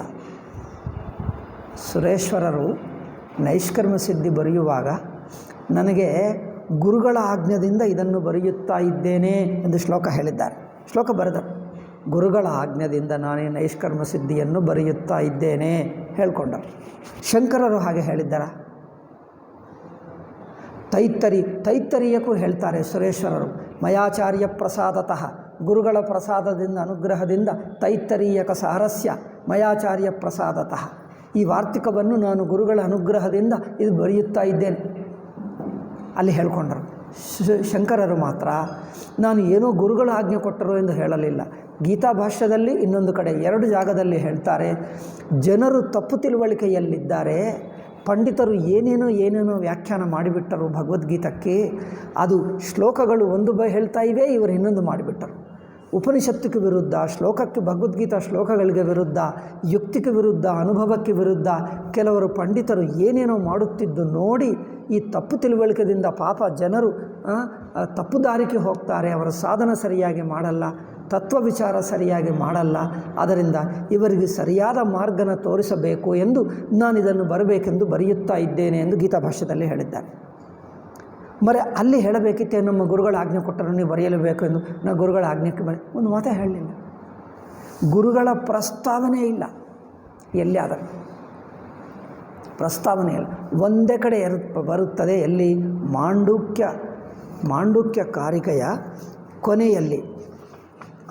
ಮಾಂಡುಕ್ಯ ಕಾರಿಕ ಕೊನೆಯಲ್ಲಿ ತನ್ನ ಗುರುಗಳ ಪ್ರಸ್ತಾವನೆ ಮಾಡ್ತಾರೆ. ಅಲ್ಲಿ 3 ಶ್ಲೋಕಗಳು ಬರೆಯುತ್ತಾರೆ ಕೊನೆಗೆ. ಮಾಂಡುಕ್ಯ ಕಾರಿಕಕ್ಕೆ ವ್ಯಾಖ್ಯಾನ ಮಾಡಿ ಕೊನೆಗೆ ಶಂಕರಾಚಾರ್ಯರು 3 ಶ್ಲೋಕಗಳು. 2ನೇ ಶ್ಲೋಕದಲ್ಲಿ ಈ ಸಂಸಾರ ಸಮುದ್ರದಲ್ಲಿ ನರಳಿ ಹೋಗುತ್ತಿರುವ ಸಂಸಾರಿಕರನ್ನು ಉದ್ಧರಿಸಲಕ್ಕೆ ಈ ಸಮುದ್ರವನ್ನು ಕಡೆದು ಇದರಿಂದ ಒಂದು ಅಮೃತವನ್ನು ನೋಡಿ, ಕಾರುಣ್ಯ ದುದ್ದದಾರ ಅಮೃತಮಿದಂ ಅಮರೈರ್ ದುರ್ಲಭಂ. ತಮ್ಮ ಕರುಣದಿಂದ ಈ ಸಮುದ್ರ, ವೇದಾಂತ ಸಮುದ್ರ ಅಂದರೆ ಉಪನಿಷತ್ತುಗಳು, ವೇದಾಂತ ಸಮುದ್ರವನ್ನು ಅಂದರೆ ಉಪನಿಷತ್ತು ಮಂತ್ರಗಳನ್ನು ಕಡೆದು ಇದರಿಂದ ಒಂದು ಅಮೃತವನ್ನು ಹೊರಗೆ ತೆಗೆದರು. ಉದ್ದಧಾರ ಅಮೃತವನ್ನು ತೆಗೆದು ಅದು ದುರ್ಲಭಂ ಅಮೃತಂ. ಏಕೆ? ಅಮರೈರಪಿ ದುರ್ಲಭಂ. ನಿಮಗೆ ಸ್ವರ್ಗಕ್ಕೆ ಹೋದರೂ ಈ ವೇದಾಂತ ಅಮೃತ ಸಿಗಲ್ಲ. ನಿಮಗೆ ಪುಣ್ಯ ಮಾಡಿದ್ದರೆ ಸ್ವರ್ಗಕ್ಕೆ ಹೋದರೆ ಸುಖ ಸಿಗ್ತದೆ, ಸ್ವರ್ಗ ಸುಖ. ಆದರೆ ವೇದಾಂತ ಸಿಗಲ್ಲ. ನಿಮಗೆ ಅದು ಇಲ್ಲಿ ಗುರುಗಳ ಅನುಗ್ರಹದಿಂದ ಇಲ್ಲಿ ಸಿಗ್ತದೆ ಹೊರತು ಅಲ್ಲಿ ಸಿಗಲ್ಲ. ಅದರಿಂದ ಹೇಳ್ತಾರೆ ಅಮರೈರ್ ದುರ್ಲಭಂ, ದೇವತರಿಗೂ ದುರ್ಲಭ. ಅಂಥ ದುರ್ಲಭವಾದ ಅಮೃತವನ್ನು ಸಾಧಕರಿಗೆ, ಈ ಭೂಲೋಕದಲ್ಲಿರುವ ಮನುಷ್ಯ ಲೋಕದಲ್ಲಿರುವ ಸಾಧಕರಿಗೆ, ಜಿಜ್ಞಾಸುಗಳಿಗೆ, ವಿವೇಕ ವೈರಾಗ್ಯ ಇರುವವನಿಗೆ, ತತ್ವಚಿಂತಕನಿಗೆ, ನಮಗೆ ಮೋಕ್ಷ ಬೇಕೆನ್ನುವವನಿಗೆ ಕರುಣದಿಂದ ಆ ಅಮೃತವನ್ನು, ಆ ಸಮುದ್ರವನ್ನು ಕಡೆದು ಅಮೃತವನ್ನು ಎತ್ತಿ ಜನರಿಗೆ ಹಂಚಿಕೊಟ್ಟರು. ಅಂಥ ಮಹನೀಯರು, ಅಂಥ ದಯಾಳುವು ಆದ ನಮ್ಮ ಗುರುಗಳಿಗೆ ನನ್ನ ನಮಸ್ಕಾರ. ಪೂಜ್ಯಾಪಿ ಪೂಜ್ಯಂ, ಪೂಜ್ಯರಿಗಿಂತ ಪೂಜ್ಯರು. ಪೂಜ್ಯಾಭಿಪೂಜ್ಯಂ ಪರಮಗುರು ಮಮಂ. ಪರಮಗುರು ಹೇಳ್ತಾರೆ. ಪರಮಗುರು ಅಂದರೆ ಗುರುವಿನ ಗುರುವು ಎಂದು ಒಂದರ್ಥ, ಎಲ್ಲರಿಗಿಂತ ಹೆಚ್ಚಿನ ಪೂಜ್ಯ ಗುರು ಎಂದು ಇನ್ನೊಂದರ್ಥ. ಬರೀ ಪರಮಗುರು ಎಂದು ಹೇಳುವುದರಿಂದ అంటే ಗೌಡಪಾದರು ಶಂಕರರಿಗೆ ಪರಮಗುರುವ? ಲೋಕದಲ್ಲಿ ಪ್ರಸಿದ್ಧ ಏನಿದೆ? ಶಂಕರರ ಗುರುವು ಗೋವಿಂದ ಪಾದರೆಂದು, ಅವರ ಪರಮಗುರು ಅಂದರೆ ಗುರುಗಳ ಗುರು ಗೌಡಪಾದರೆಂದು ಎಂದು ಪ್ರಸಿದ್ಧವಿದೆ. ಸ್ವಾಮೀಜಿಯಲ್ಲಿ ಹೇಳ್ತಾರೆ, ಬೇರೆ ಆಧಾರ ಎಲ್ಲಿ ಕಂಡು ಬರಲ್ಲ. ಇದು ಪರಮಗುರು ಅಂದರೆ ತನ್ನ ಗುರುವೇ ಆಗಲೂಬಹುದು, ಗೌಡಪಾದರೆ ತನ್ನ ಗುರುವೂ ಆಗಲೂಬಹುದು. ಹೇಳಕ್ಕೆ ಯಾಕಂದ್ರೆ ಯಾವುದು ಸ್ಪಷ್ಟವಾಗಿಲ್ಲ. ಸುಮ್ಮನೆ ಹೆಚ್ಚಿನ ಗುರುಗಳಿಗೆ ನಮಸ್ಕಾರ ಅಂದರೆ ಅವರು ಗುರುವ ಅಥವಾ ಗುರುಗಳಿಗೆ ಗುರುವ ಏನೂ ವ್ಯತ್ಯಾಸ ಗೊತ್ತಾಗಲ್ಲ. ಆದರೆ ಲೋಕದಲ್ಲಿ ಹೇಳಿಬಿಟ್ಟರಂದರೆ ಲೋಕದಲ್ಲಿ ಏನೋ ಭಕ್ತಿ ಭಾವದಿಂದ ಹೇಳ್ಕೊಡ್ತಾರೆ, ಇರಲಿ, ಅದನ್ನು ನಾವು ಅಲಗಾಡಿಸಲ್ಲ, ಡಿಸ್ಟರ್ಬ್ ಮಾಡಲ್ಲ, ಏನೋ ಭಕ್ತಿ ಭಾವ ಇಟ್ಕೊಳ್ಳಲ್ಲ. ನೀವು ಶೋಧ ದೃಷ್ಟಿಯ ನೋಡಿದ್ದರೆ ಮಾತ್ರ ಇವರು ನಿಜವಾದ ಗುರುಗಳು ಎಂದು ಹೇಳೋಕ್ಕಾಗಲ್ಲ, ಪರಮಗುರು ಎಂದು ಹೇಳೋಕ್ಕಾಗಲ್ಲ. ಆಯಿತು, ಇಷ್ಟೇ ಹೇಳಿದ್ದರೆ ಹೊರತು ನಮ್ಮ ಗುರುಗಳ ಆಜ್ಞೆದಿಂದ ಮಾಡ್ತಾ ಇದ್ದೀನಿ ಎಂದು ಹೇಳಲಿಲ್ಲ. ಆಯಿತಾ? ಈ ಒಂದು ತಪ್ಪು ತಿಳುವಳಿಕೆ ಕರೆಕ್ಷನ್ ಮಾಡಿಬಿಟ್ಟಿದ್ದೇವೆ. ಈಗ ಎರಡನೇ ತಪ್ಪು ತಿಳುವಳಿಕೆ. ಟೈಮ್ ಆಗ್ತದೆ, ಸ್ವಲ್ಪ ವಿಶ್ರಾಂತಿ ತಗೊಂಡು ಮತ್ತೆ 11ಕ್ಕೆ ಶುರು ಮಾಡೋಣ. The believe that Advaita is just one school of Vedanta which was always been. ಶಂಕರರಿಗಿಂತ ಪೂರ್ವ ಕಾಲದಲ್ಲಿ ಅದ್ವೈತ, ದ್ವೈತ, ವಿಶಿಷ್ಟ ಅದ್ವೈತ 3 ಇತ್ತು. ಅದರಲ್ಲಿ ಶಂಕರರು ಮಾತ್ರ ಅದ್ವೈತವನ್ನು ಇಟ್ಕೊಂಡು ಬರೆದಿದ್ದಾರೆ. ಈ 3 ಅನಾದಿ ಕಾಲದಿಂದ ಇತ್ತು ಎಂದು ಜನರಲ್ಲಿ ಒಂದು ನಂಬಿಕೆ. ಇದು ತಪ್ಪು. ಪೂರ್ವಕಾಲದಲ್ಲಿ ಅದ್ವೈತ ಒಂದೇ ಇತ್ತು, ದ್ವೈತ ವಿಶಿಷ್ಟ ಅದ್ವೈತಗಳು ಆ ಕಾಲದಲ್ಲಿ ಇರಲೇ ಇಲ್ಲ. ಇದನ್ನು ಸ್ವಾಮೀಜಿ ಸ್ವಾಮೀಜಿ ಜನರಲ್ಲಿರುವಂಥ ತಪ್ಪು ತಿಳುವಳಿಕೆಗಳನ್ನು ಸರಿ ಮಾಡಲಿಕ್ಕೆ ಆಧಾರವೇನು ಅಂದರೆ ಪ್ರಸ್ಥಾನತ್ರಯಿ ಭಾಷ್ಯದಿಂದಲೇ ಹೇಳ್ತಾರೆ. ಪ್ರಸ್ಥಾನತ್ರಯಿ ಭಾಷ್ಯದಿಂದ ಒಂದು ಆಧಾರ ತೋರಿಸ್ತಾರೆ. ಶಂಕರರ ಕಾಲದಲ್ಲಿ ಅದ್ವೈತವೇವಿತ್ತು, ಬೇರೆ ಯಾವುದೂ ಇರಲಿಲ್ಲ, ತೋರಿಸ್ತಾರೆ. ನಂತರ ನೋಡೋಣ. ಓಂ ಶಾಂತಿ ಶಾಂತಿ ಶಾಂತಿ. ಹರಿ ಓಂ ಶ್ರೀ ಗುರುಭ್ಯೋ ನಮಃ. ಹರಿ ಓಂ ದತ್ಸತ್.